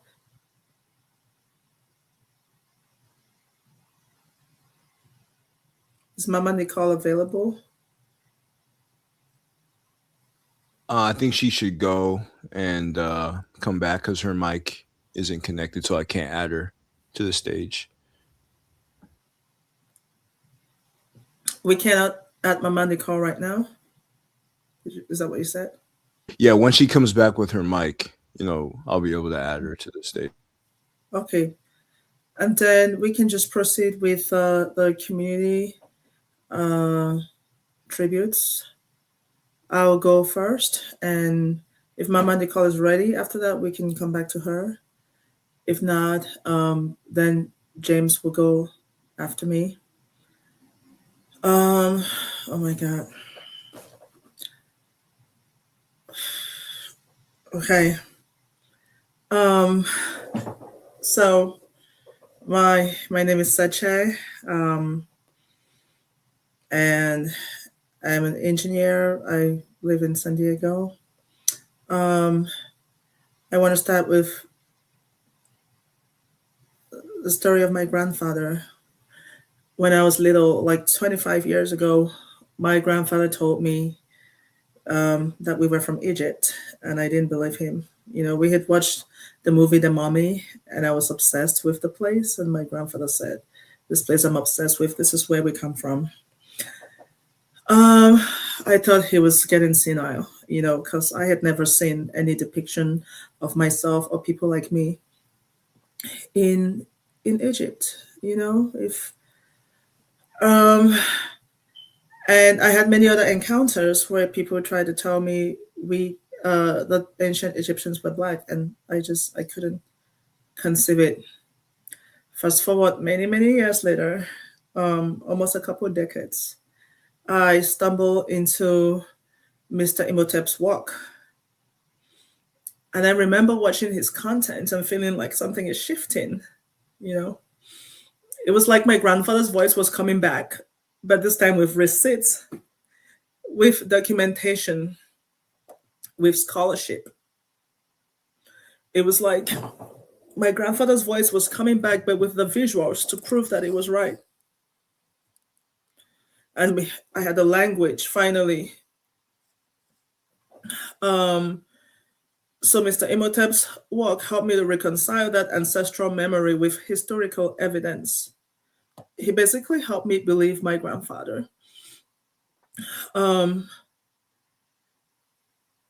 that ability to believe my grandfather came in really handy when I got tested by the world tested by the society we live in that is not really designed for Black people to succeed. I got tested with, in the wake of George Floyd, where, there was all this attention on Black people. And some realizing that, there's discrimination in the world. I went through 163 job interviews. Yes, that's 163 job interviews.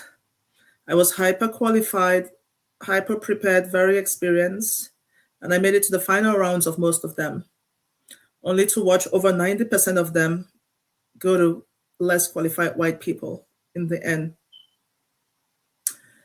And these weren't just random jobs, these were jobs in diversity, equity, and inclusion, a field I had transitioned to for more than a decade since. These were jobs that were supposed to be about creating equity, and yet all of them were still going to less qualified white people. And there is something psychologically violent about that, that can make you question your own reality, your own worth, your competence.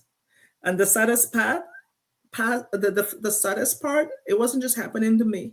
It wasn't unique to me, because if you look at the statistics, the evidence, it shows that 81.3% of these DEI leadership jobs actually go to white people, and only 3.1% go to Black people, even though Black people are the face of this job, even though this field is built on Black pain and Black trauma. And it gets you thinking, if the field itself that's supposed to be about equity cannot be equitable, what hope do we have?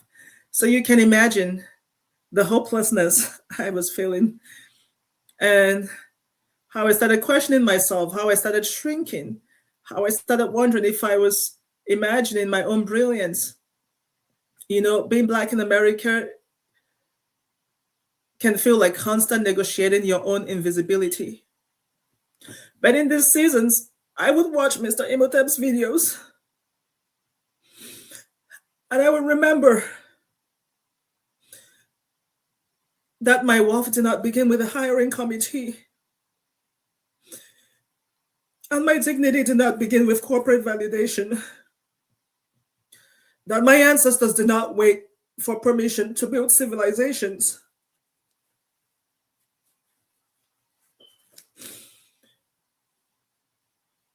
He reminded me that we descended from builders, from thinkers, from architects of knowledge and masters of inclusion. And I eventually realized I needed to build my own table.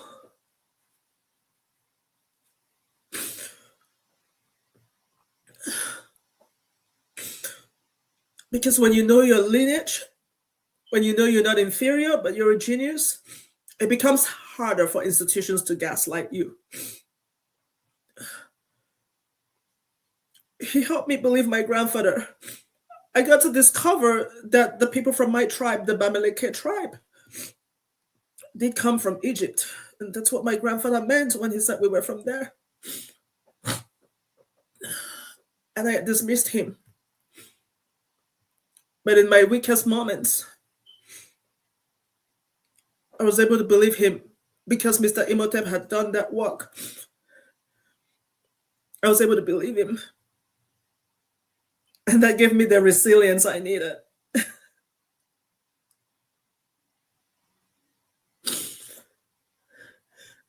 That gave me the resilience I needed to be able to survive, continuing in a system that's not set up for us to succeed.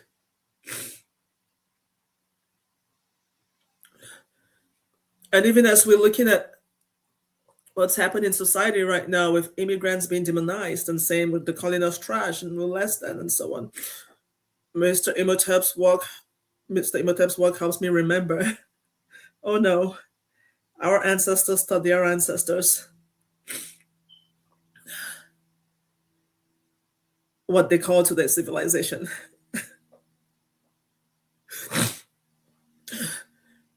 And you know, the more interesting part. As I was reading Mr. Imhotep's biography, the answers to the questions I had put together and family members were responding, you know, I discovered something I didn't expect. There was talks about he missed deadlines sometimes and he would get frustrated and he struggled with this or that. Sometimes he would feel depressed. There were so many challenges involved. There were moments of emotional intensity and moments of vulnerability. And interestingly, I was like, that makes him even greater because I'm like, he's just human. And he went through all these hoops to get this message to us. And this knowledge that he gave us completely changed the way I do DEI work now. I go at it from the roots. I focus a lot on this ancient history. And I've had some people tell me, if I knew what you're telling me now, I would have been a physicist instead of a taxi driver. I've had so many messages like that. How many of our children, how many of our parents, how many of us have missed our callings because of this this history that Mr. Imhotep has been trying to correct? And I'm so grateful that he inspired so many other creators, to get into this space. Because we really need to prioritize this history, this knowledge. This work has done way more than anything I ever did in diversity, equity, and inclusion. That field deals with the symptoms of the system. This work deals with the root cause. The root cause, the hidden histories that makes people think they're better than us, or makes us think other people are better than us because we don't know what our ancestors did. We grew up in a world that seen us as less than. We grew up struggling and we don't know our greatness. And so I found this work to be one of the most important aspects towards our liberation. And it is because that's why in America, they're trying to ban our history. But no, we won't let it. We're coming in many different ways. We'll leverage all the resources we have to make sure we shout our history from the rooftops. Not only our most recent history, but our way back history. Our way back history of how we started everything.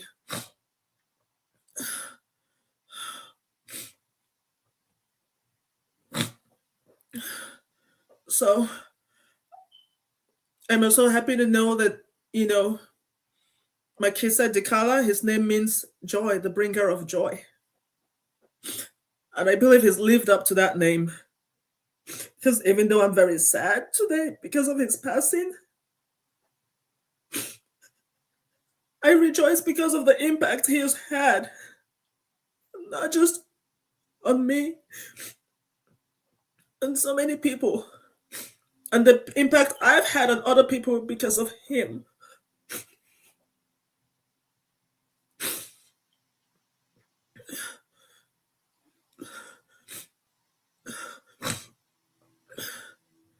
And today I hope that impact continues. He's made us anchored in our identity and to be more proud of our ancestors and unwilling to shrink. And let that joy that he brings continue. Thank you.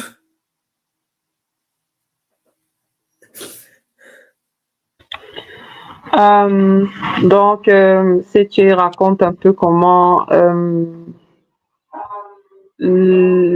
l'impact du travail de M. Imhotep l'a accompagné durant une période assez difficile aux États-Unis. Il y avait ce drame-là avec George Floyd. Et pendant cette période, elle a vraiment cherché à travailler, à trouver du travail. Elle était très qualifiée mais elle voyait toujours cette place, quand bien même elle arrivait au dernier tour, cette place donnée à des personnes de couleur blanche moins qualifiées qu'elle, et que, bon, à un moment, elle s'est mise à douter de ses propres capacités, mais que durant cette période, les vidéos de Monsieur Imhotep, de Diego, l'ont accompagnée, lui ont montré d'où elle venait et lui ont fait comprendre que qu'elle est beaucoup plus que ce qu'on lui montre, qui n'est vraiment pas nécessaire pour elle de chercher la reconnaissance ou bien à vouloir être invitée à la table lorsqu'elle peut conduire elle-même. Elle a dit beaucoup de choses qui la reconnectent également à lui, le fait que la tribu de laquelle elle vient au Cameroun dit clairement elle vient d'Égypte. Et que, bon, quand son grand-père le lui a dit à l'époque, elle ne l'a pas cru, et que lui, il a apporté la preuve factuelle, il a apporté les sources, les preuves, et que ça l'aide. Bon, euh, c'est une période difficile, maintenant aux États-Unis particulièrement, mais le travail que Mr. Imhotep faisait est un travail qui va à la source du problème qu'ils vivent là-bas, que les communautés afro-américaines, les communautés d'immigrants africains vivent là-bas, parce qu'il s'agit de rétablir les faits historiques tels qu'ils étaient et pas faire de la propagande raciste euh, qui va empêcher les gens de vraiment savoir d'où ils viennent pour qu'on continue de les exploiter. Donc, euh, malgré le fait qu'elle est triste, elle est reconnaissante pour le travail qu'il a fait et que malgré ses douleurs, il y a de la joie parce que, bon, il porte bien son nom puisque son nom veut dire celui qui apporte la joie. Donc, c'est, c'est, c'est mi-figue, mi-raisin un peu. Donc, c'est ça. C'est en gros ce qu'elle a dit.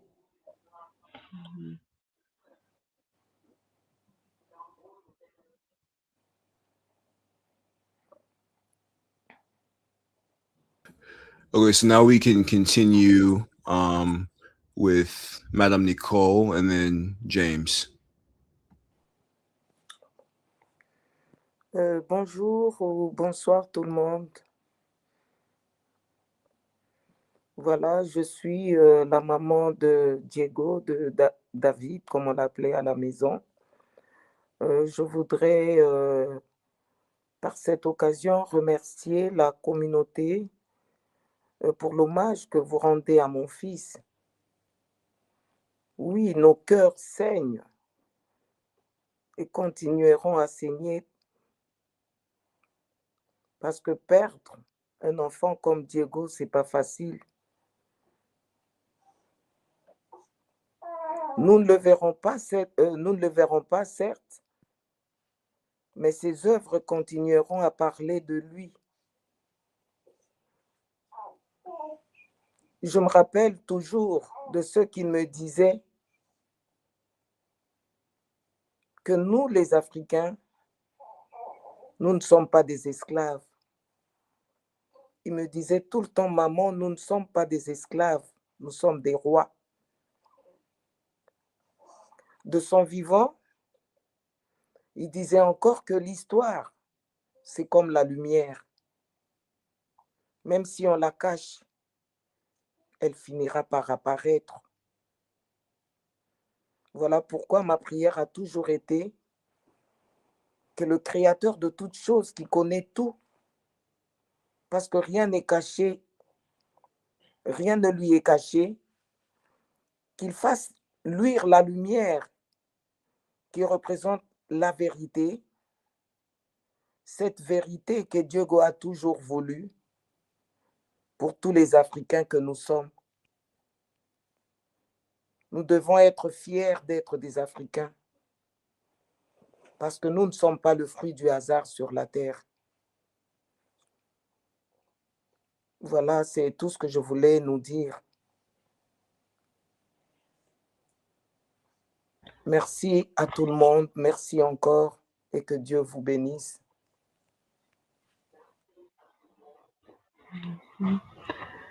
So that was Mrs. Makise, the mother from Mr. Imhotep.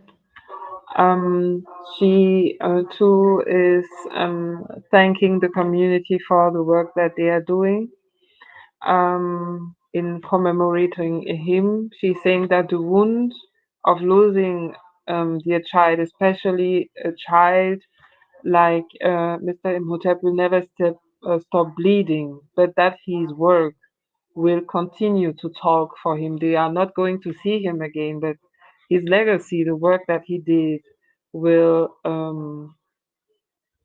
continue to bear fruits.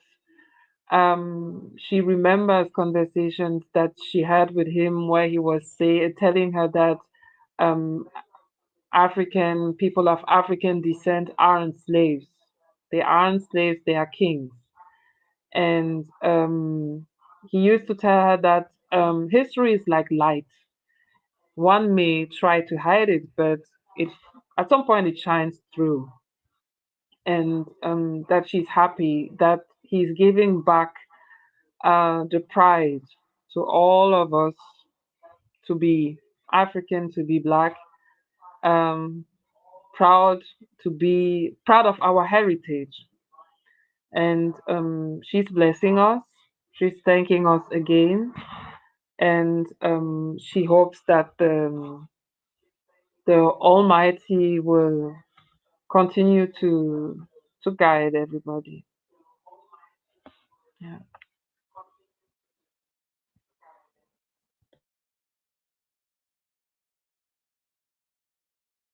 Okay, we could continue with James.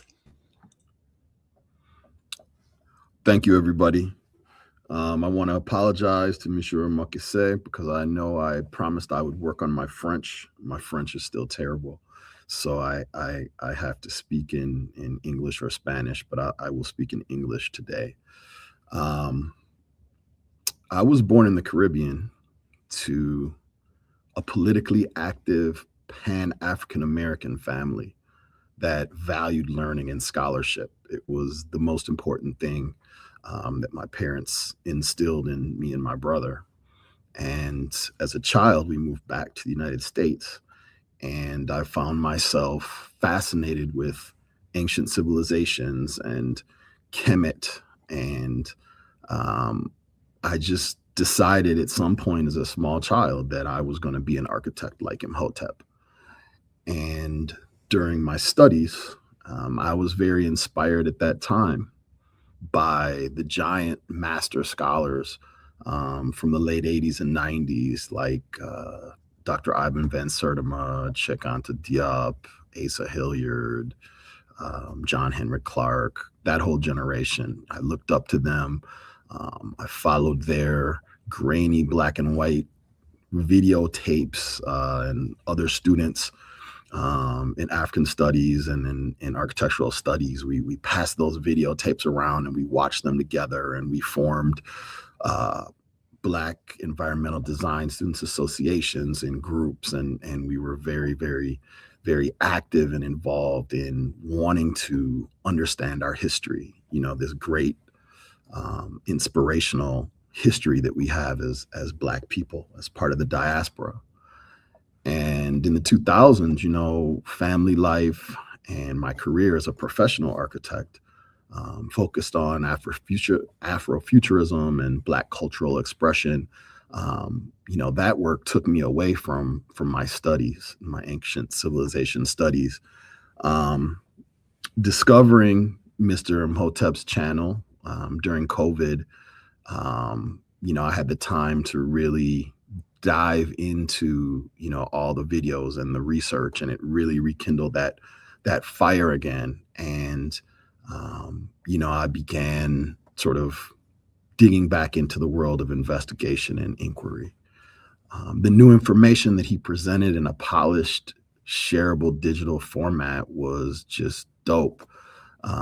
It confirmed and centered what always was pushed to the side when I was growing up and doing studies, that that light of Kemet and of Africa,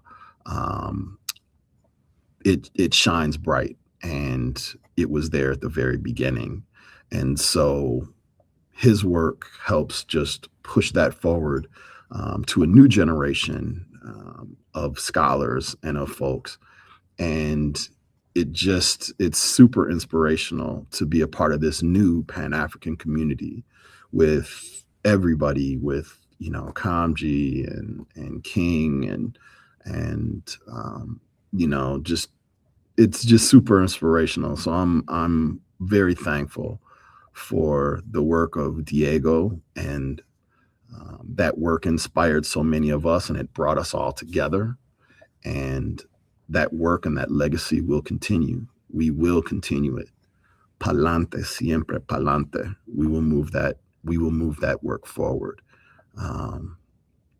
And so I just want to say thank you to the family. I want to say thank you to the whole content creator community. And let's keep moving the work forward.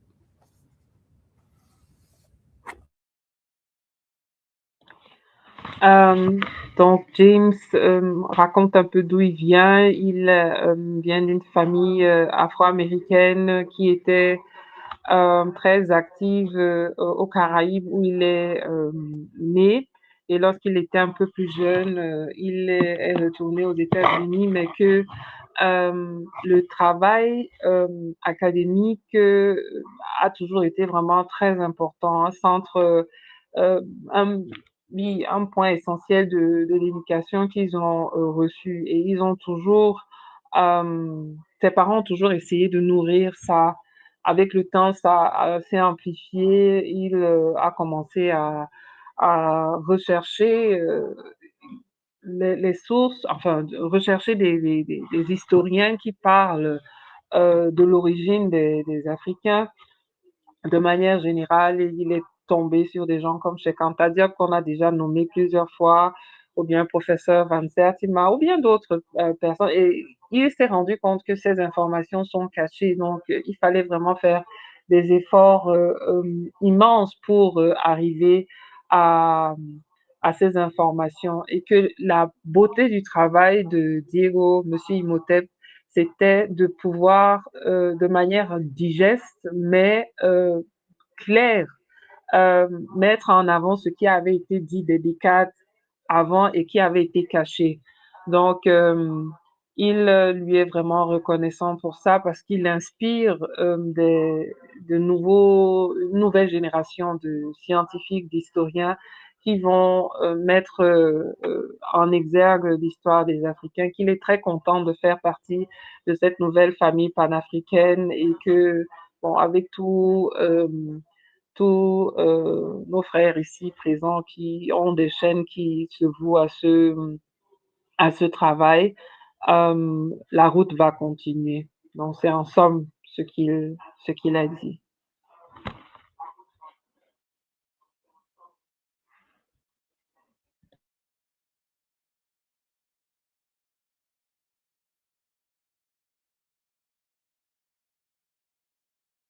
So I think now, okay, Tabitha's with Madame. Okay, so Tabitha can speak. Oui, bonjour et bonsoir à tout le monde. Encore une fois, là, je parle en faveur de mes sœurs et moi-même. J'aimerais tout d'abord vous remercier la communauté pour le soutien apporté au travail de mon frère. Et je me permets de parler maintenant ce soir pour rappeler encore une fois que le travail de mon frère n'était pas à but de semer une division ou autre. C'était vraiment, il voulait unir tout le monde, unir notamment les Africains, les Noirs entre eux. Et j'aimerais rappeler que ce travail qu'il a fait n'est pas pour lui-même, ni pour nous, sa famille, mais ce travail, c'est vraiment pour tout le monde, pour tous les Africains, pour leur redonner espoir, leur redonner de la dignité. Et ce qu'il a fait, nous aimerions vraiment que ce travail puisse continuer. Et qu'en écoutant le témoignage de Sichi, on réalise encore plus qu'il a atteint sa cible. Et ça nous fait vraiment, vraiment plaisir. On est très honorés pour cela. Et on aimerait encore rappeler, c'est vraiment, ce travail, c'est pas pour Diego, c'est pas pour sa famille, mais c'est vraiment pour tous les Africains. J'aimerais vraiment qu'on puisse rester centré sur Monsieur Imhotep et vraiment qu'on puisse continuer qu'on puisse continuer le travail qu'il a fait, qu'on puisse continuer à le propager aux générations à venir, parce que c'était très important pour Diego. On peut le voir au travers de ses œuvres, au travers des livres qu'il a écrits, que les générations à venir soient équipées et qu'ils ne puissent pas vivre dans le mensonge comme nous, on l'a été pendant très longtemps. Et vraiment que ce travail de vérité puisse se poursuivre au travers des générations à venir.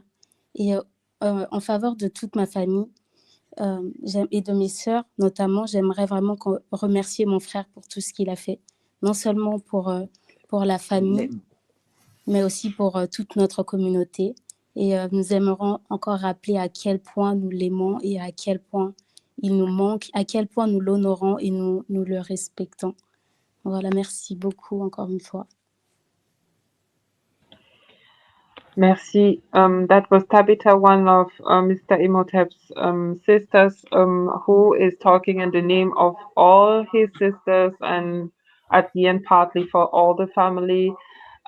She said that it was important for her brother to avoid division, but especially to give the opportunity to all African people of African descent, Black people, to come together and to know our through history. She said that it was very important for him to give the next generation tools to live in this world and to know what has been hidden from us, to know their true history. And they really want us to put the focus not on the person Diego, but on Mr. Imhotep, so that his work can be spread, that the maximum of people, of children, get access to that. She was explaining that it was very important for him to give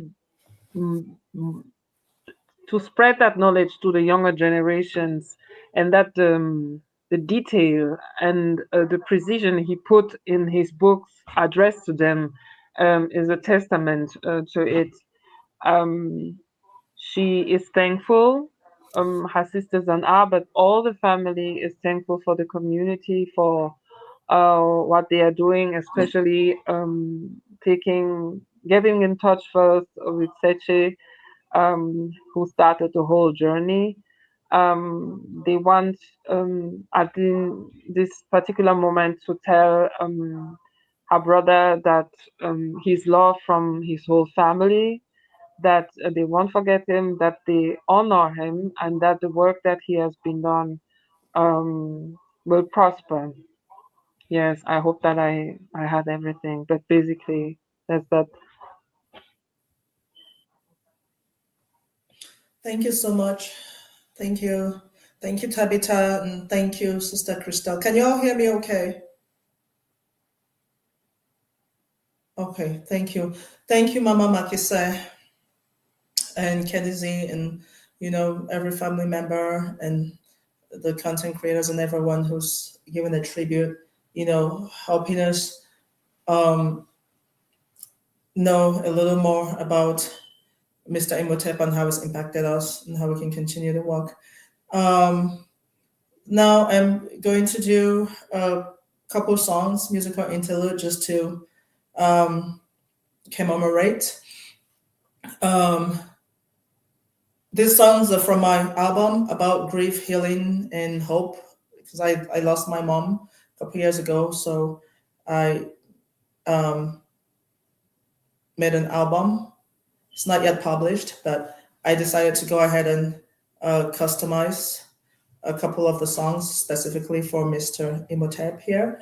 So that's what I'm about to do in honor of Mr. Imhotep. The first one is called His Spirit Lives, because I was in so much shock about his death. I didn't want to believe it.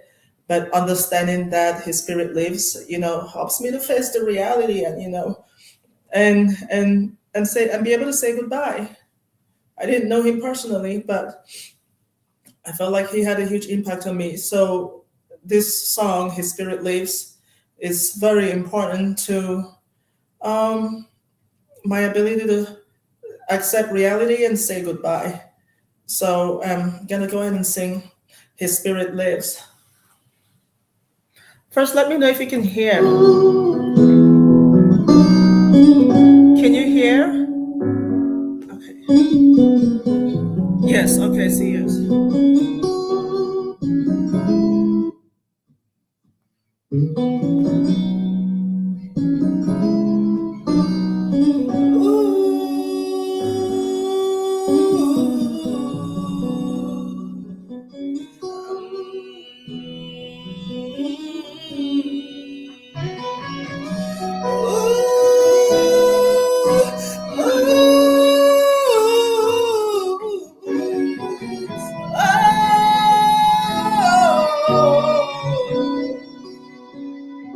His spirit lives in our hearts. His spirit lives on. Though we may not see him now, his work on earth is done. We will not forget the light he showed to us. Yes, he lives. He lives in our lives. Yes, he lives. He lives in our lives. Even though I never got to meet him, yet he touched my life in a special way. And I know that to all of you gathered here now, his light must have shone so bright too. Don't be despair, for our hero gone too soon. Oh, we take heart because we know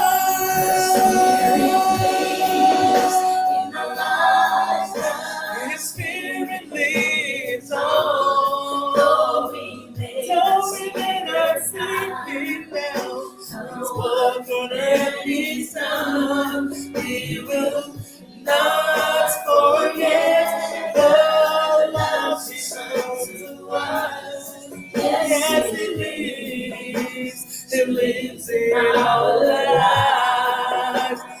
Ooh, yes, He lives in our lives. He lives in our memories. He lives forever. Oh, He lives in our lives.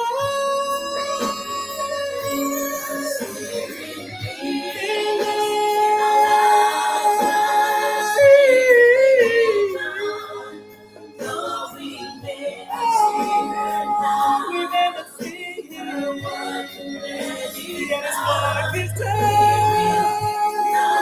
We will never forget the love that He showed. Yes, He lives. Yes, He lives.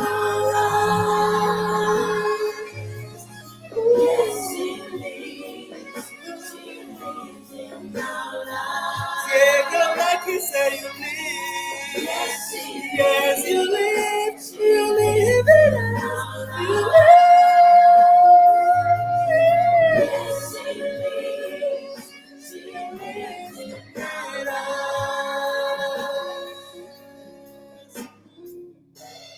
David, dear Diego Dicala Makise. Truly you live forever.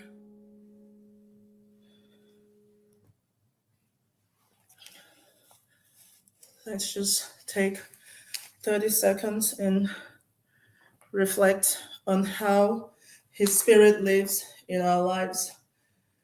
So let's just take a few seconds and reflect on how his spirit lives in our lives and what we're doing to keep his spirit and his mission alive.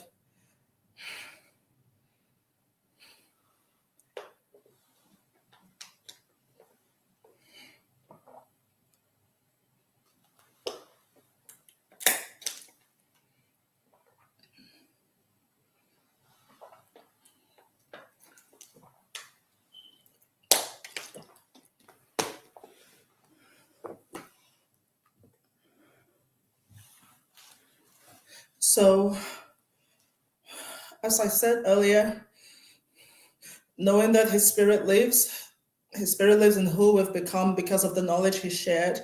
His spirit lives in how we carry ourselves, how we refuse to shrink in a world that tries to gaslight us that we are less than. Knowing that his spirit lives make it easier to say goodbye.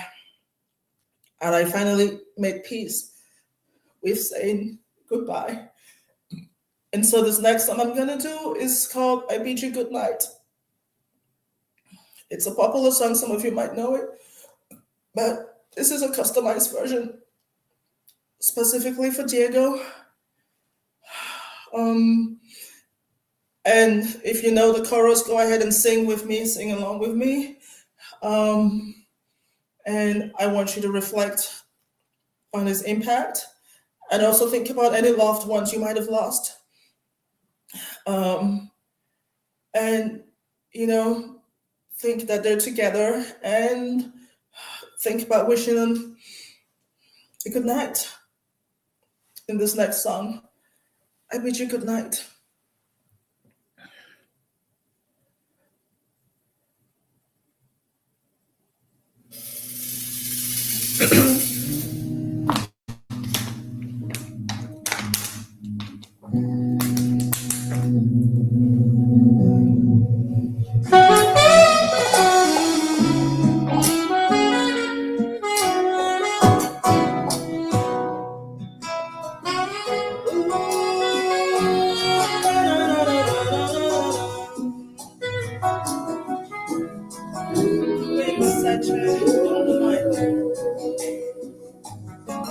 Lay down, my dear brother, lay down and take your rest. I wanna lay your hand upon your maker's breast.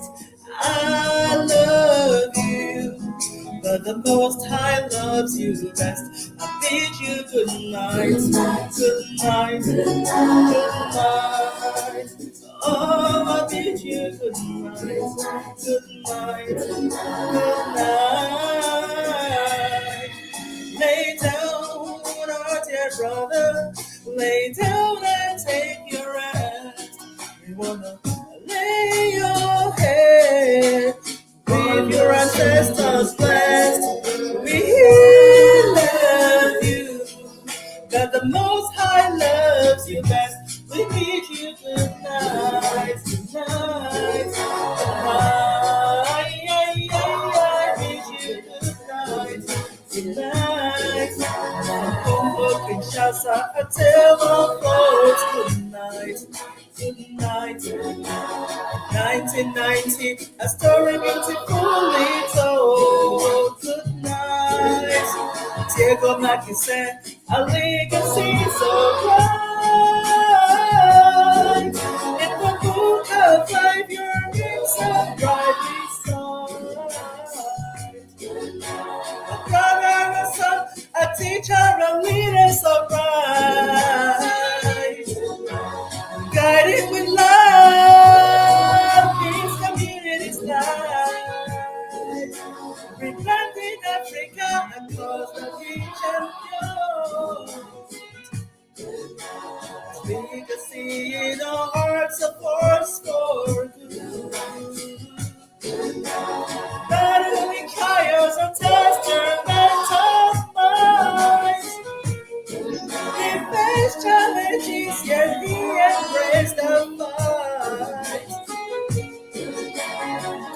courage, conviction, and love in every line.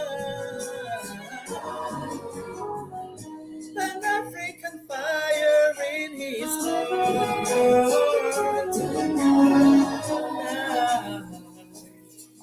Lay down, our dear brother. Lay down and take your rest. We wanna lay your head with your ancestors blessed.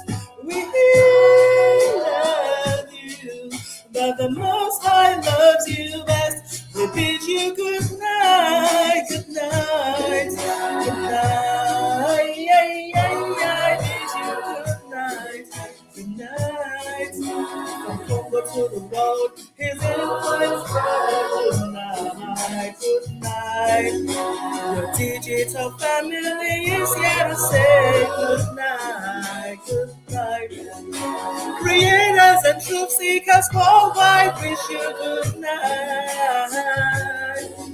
To a hero of Africa, we wish you good night, good night. Your family is here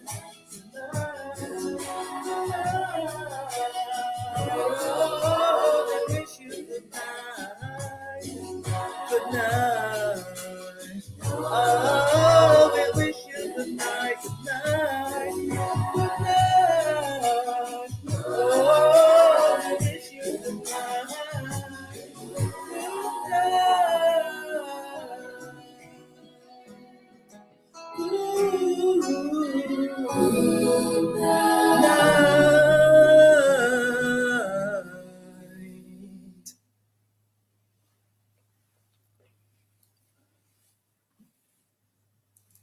Thank you.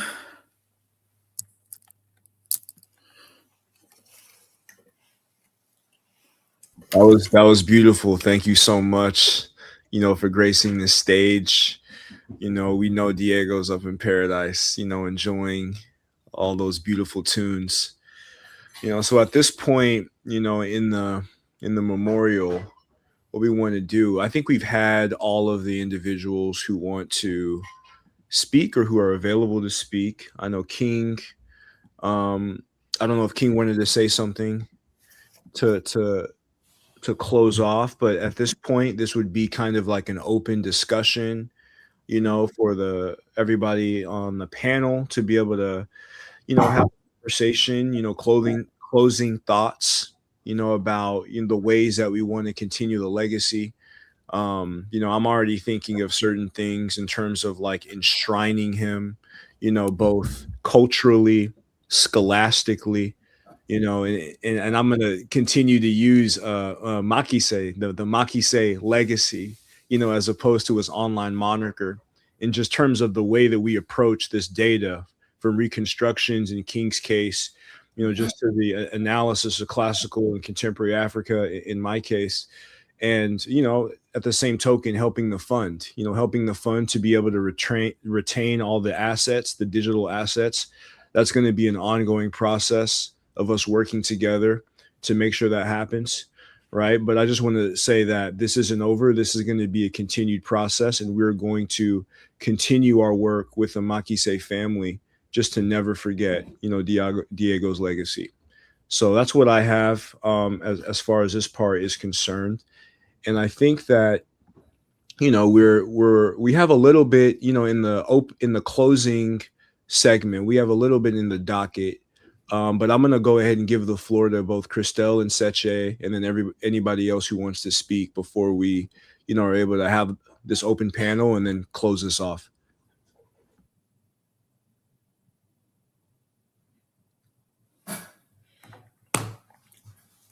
Yes, let's have anyone who wants to speak. Go ahead. I've been doing a lot of talking. I've been doing a lot of talking too. And I think that it goes in the continuity of what we have been saying the whole time. I've been very emotional while translating everything and listening to the various his stories of Diego as a human being, to see that he was struggling sometimes, that it was a lot for him to carry alone, especially, makes it important for me to find a way to connect all those who do this work.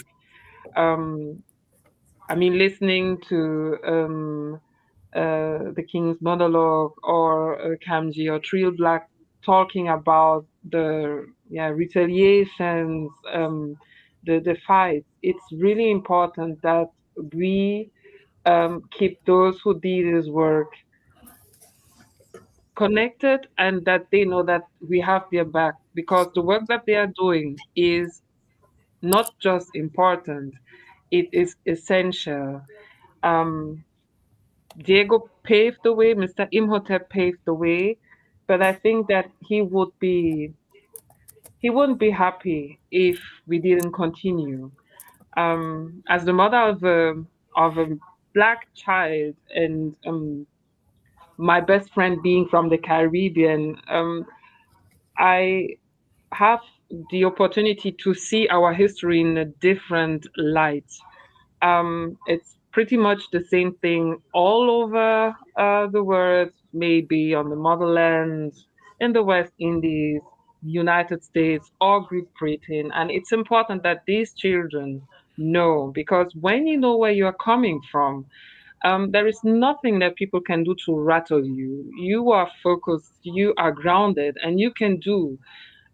It's not about, I think that we are not here to try to convince people. It's not the attitude that we should have now. It's about telling our own stories, but to build. We are not trying to convince anybody. We are not trying to be recognized. We don't want that. We don't need that. What we need is to raise strong children, resilient children, but children who are happy to be what they are without having to code switch too, because this is something that we do, unfortunately, because we want to be accepted. And I don't want that. I want my son to be who he is and to do what he wants without having to take into consideration that he might bruise the ego of people. And I don't want him to think that he's lesser than. So in my opinion, the work that he has done, the work that you guys are doing is important. And for everybody listening, if you can subscribe to their channels, if you can listen to what they say, if you can contribute to the fundraiser that we started, do that, because they are the spare of a fight.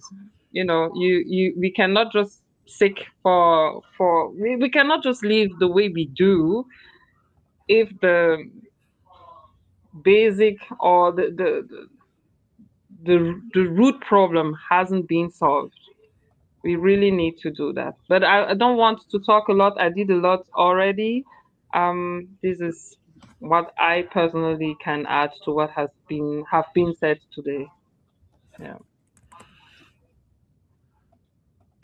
Yeah, no, I think that's very well stated. And I agree 100%. As the father of two young boys, I bought Mr. Imhotep's books and, shared them, with my sons, and, watching them read the stories and, the pride that they have. I mean, we didn't have things like that when I was growing up. And so, just really thankful and grateful for, having tools to be able to really convey our history and pass that along to the next generation. I think that's one of the great gifts and one of the legacies that was left for us by Diego. I also think it's interesting that a number of us are engineers and architects here that, we've kind of, I don't know what it is, but there's something about his work that touched all of us in a very particular way. And sort of brought everybody together. And I think that that's really special too. And the fact that, his moniker, Diego's moniker, was Mr. Imhotep. was the father of architecture and medicine and building and so many other things. I just think that that's really cool. I think King has an engineering and building background, and I think Kamji, Sister Sechi, I think you had mentioned you have an engineering background. I just think that it's there's something really interesting about that connection that I want to explore. And Crystal is a medical doctor. Crystal is a medical doctor. Yeah. Couldn't be any more perfect, right? Yeah. Thank you for sharing, James. Yeah, that was beautiful. I mean, it speaks to our responsibility, to change the narrative, because with so many professionals in this space, it is our responsibility for the future to make sure that, none of our children, as Malcolm X stated, would be educated by the enemy. So it's just inspiring for me to be in this space and to be able to host, this space, and to be able to bridge the gap, like linguistically, culturally, ethnically, spiritually. Because as Diego said, he was about unity. He was about unification, and we just have to continue that here in everything that we do. Thank you, Kamji. The only king in the house. Hi. I just had a question for Kamji. The excellent documentary you did about the life of Mr. Imhotep, is that live already? Is that going live on the channel? I'm gonna post it after this live. I'm gonna post it. It'll be available for everybody after the live. Yeah, I think that's good. It's really good. It would be nice for everybody to see that. I don't have much else to add. That's why I've been quiet. I don't have much more to add. I'm very civil. Big shoes to fill. That's it. I'm not going to say too much. I won't stop mentioning him. So, his legacy is safe. Every time I'm doing a reconstruction, I'll probably find an excuse to give credit to his legacy.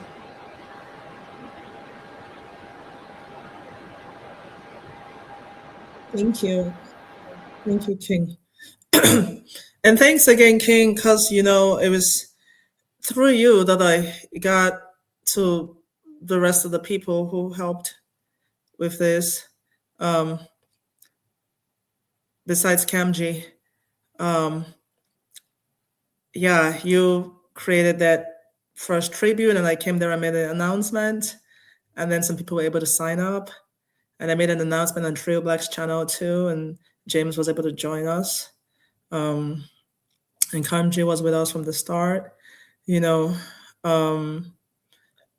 I wouldn't have been able to do this on my own. Like, Mr. Imhotep is such a huge personality and has such huge impact. Doing this is not only time consuming, but it's emotionally heavy. It's very emotionally heavy, getting to know the real person that was behind the moniker and his history and everything, and also learning some about the circumstances of his death and just different things the family has been dealing with and different things we've been dealing with. I would not have been able to do it on my own. So thank you for having created that space, for me to come talk about this. And thank you also to the rest of the team, Christelle, Joe, James, Joy, Sekou, and Weska Willie was with us for a bit. I hope I didn't miss a name.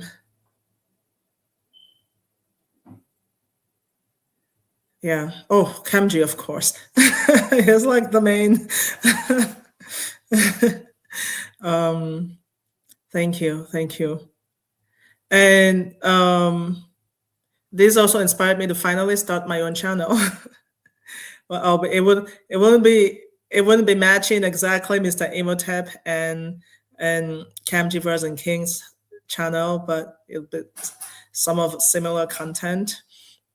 But I don't have the tech skills to do the kind of things they do. But I'll be coming at it from my own perspective. So if you want to follow that, you can go to It's Just Ideas. That's my name. That's my handle on the screen right now. And I think I'm gonna take some time to record the songs that I just did for Mr. Imhotep, and I'll post those on my YouTube channel as well. But that will be on my music YouTube channel, which is Queen Sache. So if you want to find this later, I'll post them up there at some point. It might take me a week or two to finally get to it. But yeah, you can find that at Queen Sache. And TKM, thank you too for encouraging a lot of creators, including myself, to start our own channel and continue this work. All right, Mr. Victor, Madame Makissin. If they could give some last words to close us out. Okay.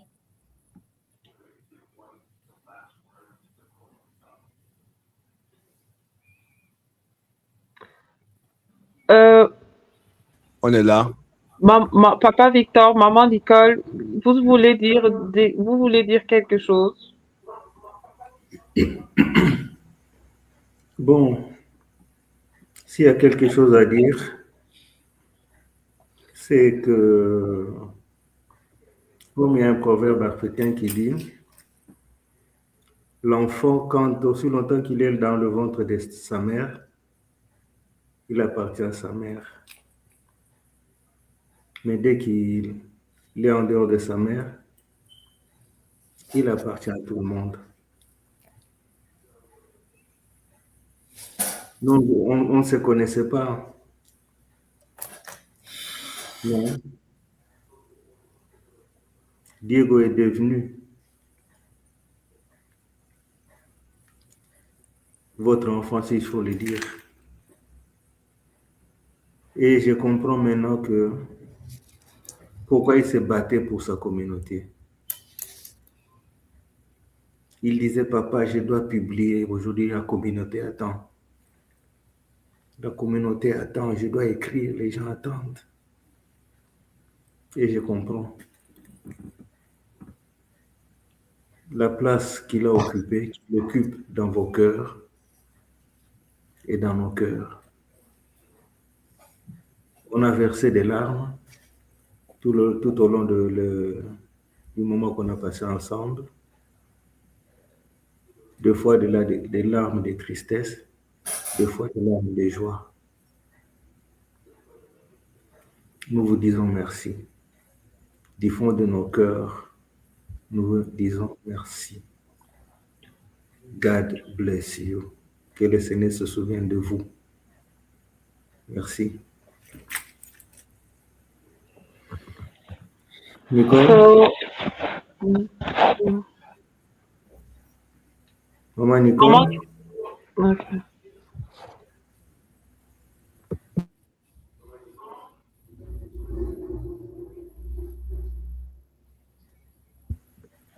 Nicole? Oui, je voulais juste vous dire merci de tout cœur. Et vous... Ben, je suis là, c'est ce que je suis en train de dire. Merci de tout cœur. Voilà, et que Diego restera jamais gravé aussi dans nos cœurs. Et ses œuvres parleront pas seulement de lui, mais de toute la communauté africaine. Soyez tous bénis et que la lumière luise.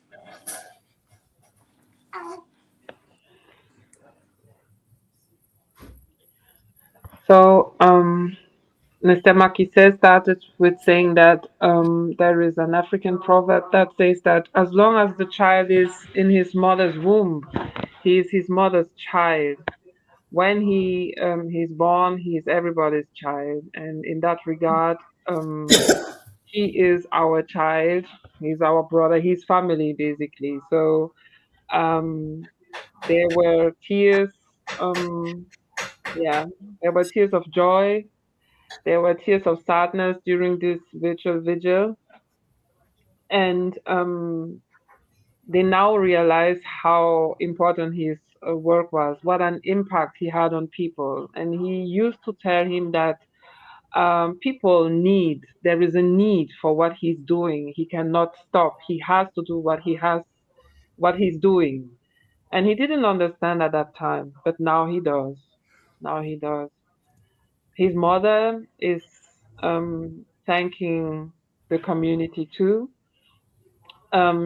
She obviously misses her son, and she will always do. But his work, his legacy, will talk for him and will, yeah, be spread and prosper. And she blesses us all, and that the light shine upon us.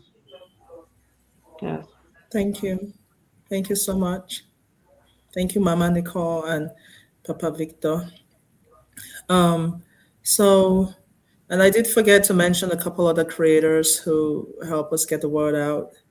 There's Kame Ethics and Without History as well. And Saneta TV that let me come on their channel also to talk about the vigil. So thank you all. I just want to remind everyone again about the fundraiser that we're doing. So help us spread the word, help us share it, because we've already lost access to his Patreon. You know, they say it's gone forever, all the content, everything gone.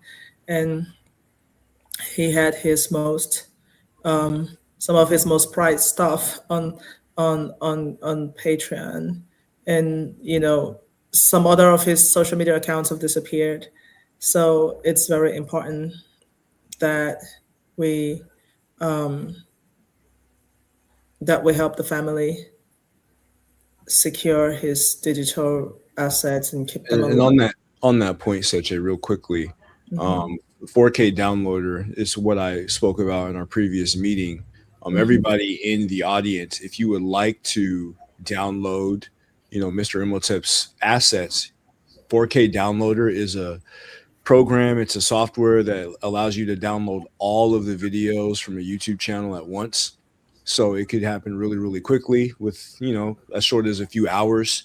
So I would recommend that you get 4K downloader, as many people as possible. I'm actually going to do it after this and just download all of the content so that it's never forgotten and we'll always have it stored. Thank you, Cam Javers. And then also remember, Cam Javers, please put again in the chat the link to the part 2 of this. You know where I know lots of people have lots of questions. Yeah, it's pinned in my stream. Okay. But I could post it again in the private chat. Okay. Yeah, so just remember that one won't be a broadcast or a panel. That one's going to be open to everyone to speak, in community. We're really healing community, and then we can really talk more there about other ways to move the walk forward and so on. Let me make sure I've covered every last housekeeping. We've talked about session 2 and thanked everyone.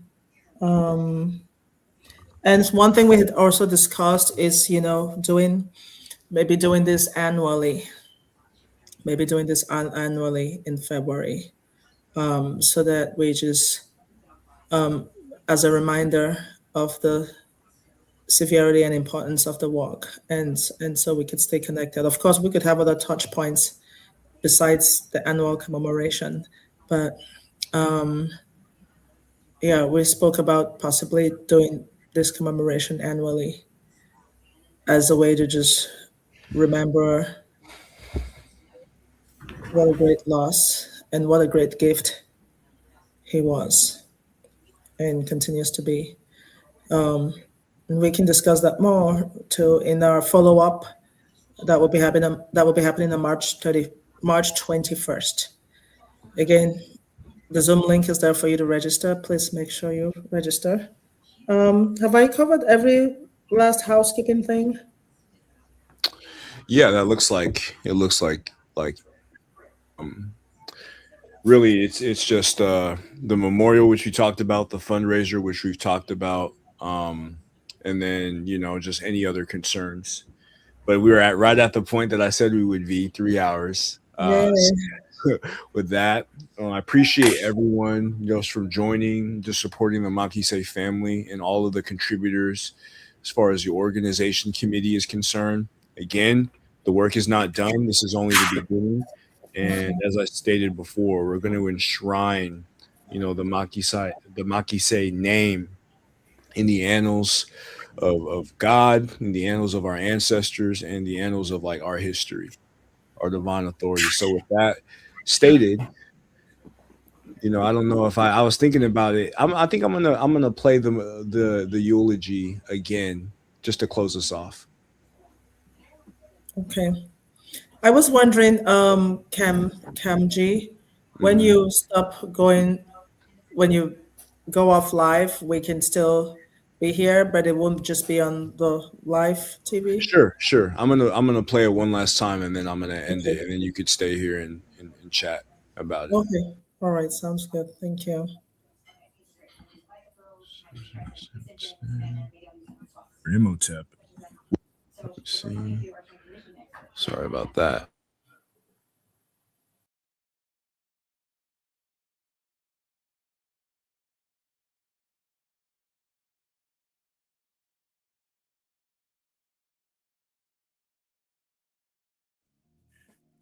Diego de Cala Macase, known to the world as the educator and visionary Mr. Imhotep, was a man whose life was a testament to intellectual fervor, unwavering perseverance, and a profound love for Africa.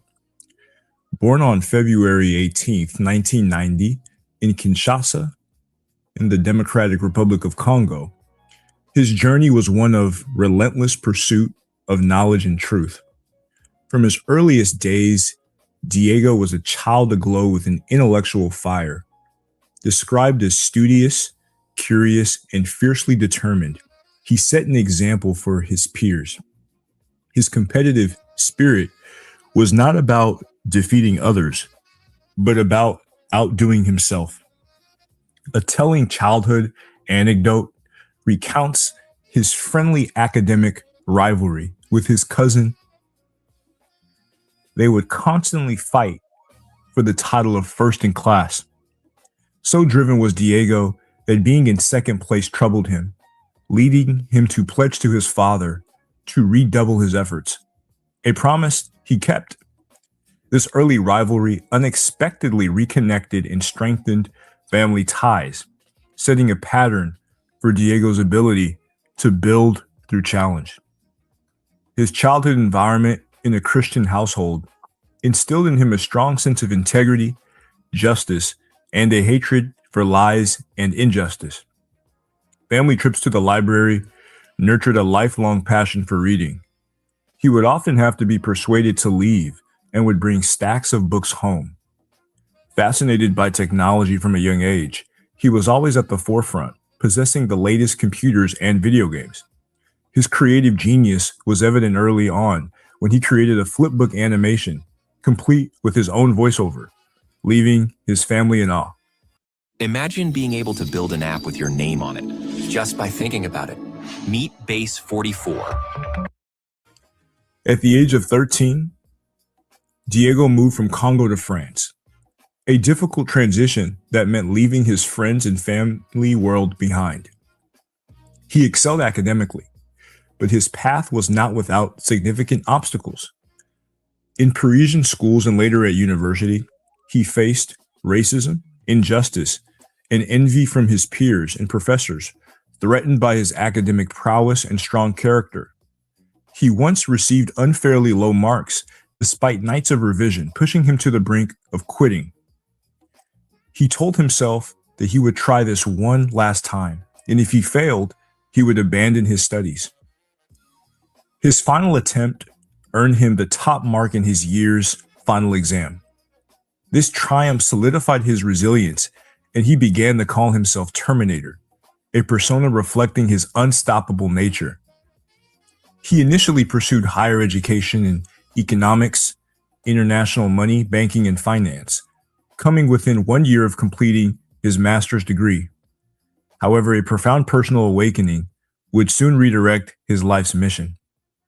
The pivotal turning point in Diego's life occurred on July 14, 2013, during a visit to the Louvre Museum in Paris with his cousin. Confronted with the artifacts of ancient Kemet, his initial skepticism about their African origins melted away. Seeing the clear African features in the statues of Asar and the other pharaohs, he was revolted and indignant at the historical fabrication that had degraded African people. He erupted with passion, instructing his cousin to film the evidence, exclaiming, "We have to show this to people. I didn't know that." That night, he dove into deep research and a new path was set. He later wrote, "I felt that Africa was calling me." He made the courageous decision to abandon his near-complete master's degree to dedicate his entire life to researching and teaching authentic African history. Adopting the moniker Mr. Imhotep in the late 2010s, after the renowned ancient African polymath, Diego embarked on his life's work. He saw the teaching of African history as a crucial tool to combat the racist myths and ontological amnesia inflicted upon people of African descent. His mission was to rebrand Africa, to change both the world's perception of Africa and Africa's perception of itself. He was motivated by a profound sense of justice and the belief that we are gods who had been lied to for generations. He aimed to provide socioeconomic, political, and technological solutions for Africa's emergence, believing that positive change could only begin with a positive self-perception rooted in an accurate historical consciousness. He toiled meticulously, often working 24/7, driven by the feedback from his global community and the desire to save the next generation, stating, "Our generation is already rotten, but the next one must be saved." Behind the serious scholar was a man of great warmth, humor, and diverse interest. Diego was a loving and protecting brother, a confidant, and a coach who always sought to bring out the best in his family and friends. He was known for his hilarious impersonations and his talent for lightening the mood. His interests were vast. He was a skilled guitarist and singer, a photography enthusiast, and a fan of football, combat sports, and fitness. He loved deep, complex films by directors like Quentin Tarantino and Miyazaki, and his musical taste was eclectic, ranging from Muse and Kanye West to Amy Winehouse and Michael Jackson.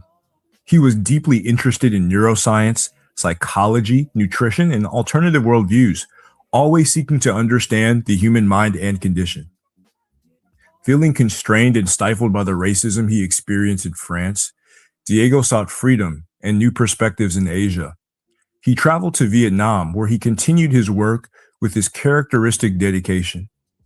Tragically, his journey was cut short, and he passed away in 2024 at the age of 34. Diego Makasi's legacy is immense. Through his videos, social media posts, and his series of children's books, Musicons Africains, he touched millions of lives. He hoped to be remembered for restoring truth and for his unwavering work to rebrand Africa. His family wishes the world to see him as a hero of Africa, a man of integrity who dedicated his life and discipline and love to restoring the honor of African people so they may be respected and never humiliated again. David Makise's final message, echoed in his life work, is a call to action, to be proud of your identity, to spread the truth of your history, and to never stop learning. Today, we remember Diego Makise, affectionately known as Mr. Imhotep. I looked and found all these pieces. People tend to use them as evidence. And that's true. There are many statues of ancient Egyptians that are entirely white. But here is the issue, that's not their original state. This issue actually concerns all the art of antiquity, especially in ancient Greece and Rome. Their statues were originally painted, but they have been whitewashed later. But let's go back to our topic. Let's take this statue for example.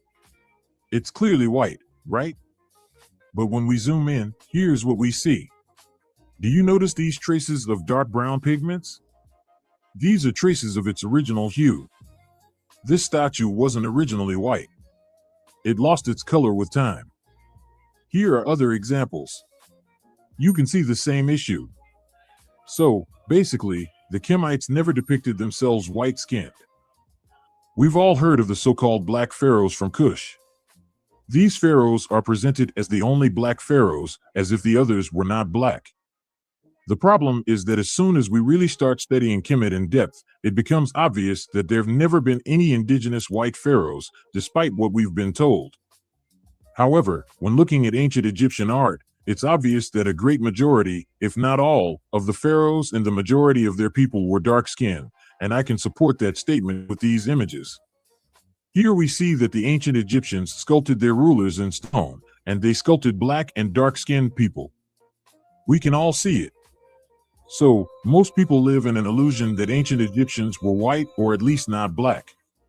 In the excerpt, Meta challenged me to prove things to him, while he shows no evidence of the opposite. The most problematic aspect of his claims is that, by framing them in this manner, he implies that the indigenous inhabitants of that African country weren't black. This creates the false impression that Kemet was a multiracial civilization with modern Europeans, Arabs, Indians, and then a minority of black people. It suggests that black Egyptians were merely one among several groups in a civilization that belonged to some mysterious non-black original race. So, every race was indigenous and contributed to the making of that civilization. Thus, he completely inverts the historical narrative. Since he spent nearly 90% of his response video to say that he wasn't a liar, I will assume that it is simply due to a lack of knowledge regarding ancient Egyptian history. Who were the ancient Ethiopians? According to ancient Greeks, Ethiopians were blameless, the tallest and handsomest men. They were the first humans and the first to worship the gods. The gods were so pleased by their piety that they never let them be conquered by foreign nations. They even said that Egyptians were Ethiopian colonists led by King Osiris. Most people believe that it's about this Ethiopia. But this is how Greeks portrayed those Ethiopians. Nothing to do with these Ethiopians. Ethiopian means burnt faces. It designated all black Africans living directly south and west of Egypt. Modern Ethiopia was then known as Axum. When invaded, Egyptians fled to ancient Ethiopia, which is Nubia or Kush. There, they regrouped with their fellow Africans to fight back. No foreign nation had ever conquered the Black Coalition, until King Ezana of Axum, who joined forces with Romans in Egypt, attacked them, creating two fronts. Ethiopia fell, and Ezana proclaimed himself King of Ethiopia. That's how Axum usurped that identity and became known as Ethiopia. Subscribe and activate the bell. What most people don't know about Egypt and Nubia. In the 1960s, the Egyptian government decided to build a dam on the Nile near Aswan. But there was one major problem. Historic sites near the river would be submerged. That's why a group of archaeologists led by Dr. Keith C. Seal traveled to Qustul in Nubia to save relics before the flood. What they discovered exceeded their wildest dreams. Tombs 10 times the size of Egypt's pharaohs, containing 10 times as much pottery, vessels, pallets, mace heads, and other valuable objects. These tombs would be considered royal in Egypt, and further investigation revealed that these kings reigned 600 years before Egypt's first pharaohs. The most important was hundreds of clearly pharaonic images, especially an incense burner depicting all traditional pharaonic symbols like a king wearing the white crown of Upper Egypt. This is the earliest depiction of that crown. It proves that the first pharaohs were Nubians who spread northward, as taught in the Egyptian Edfu texts. This information is hidden because it proves that black Africans created Egypt. Who were the Natufians? The Tufians were the original inhabitants of the Middle East. They lived in countries like Israel, Jordan, Syria, Palestine, Turkey, and are known to be the inventors of agriculture 12,500 years ago. That invention triggered the development of first civilizations in all these areas. They are also the first people to make bread. Several biologists like Iosif Lazaridis and Nadine Roland studied their bodies. They found out that the indigenous people from the Middle East had Y chromosomes of African origin, and that they didn't experience Neanderthal admixture. It made them different from all other later populations in the Levant. In other words, they were black African explorers who settled in the area after the last ice age. Their haplogroup, E1b1, is the main haplogroup inside the African continent today.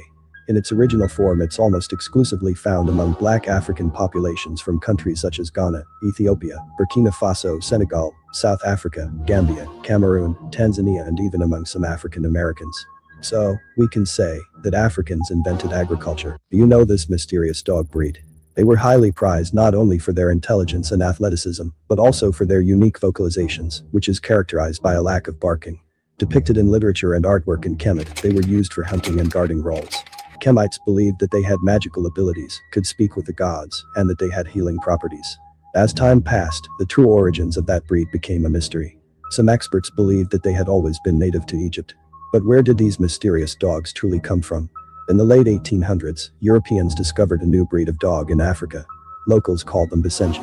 After examining them, they noticed a remarkable likeness to dogs seen in Kemetic artwork, but also in cave drawings from as early as 6000 BC all over North Africa. They both had curled tails and prick ears. It was the pharaoh's breed. But something else grabbed their attention.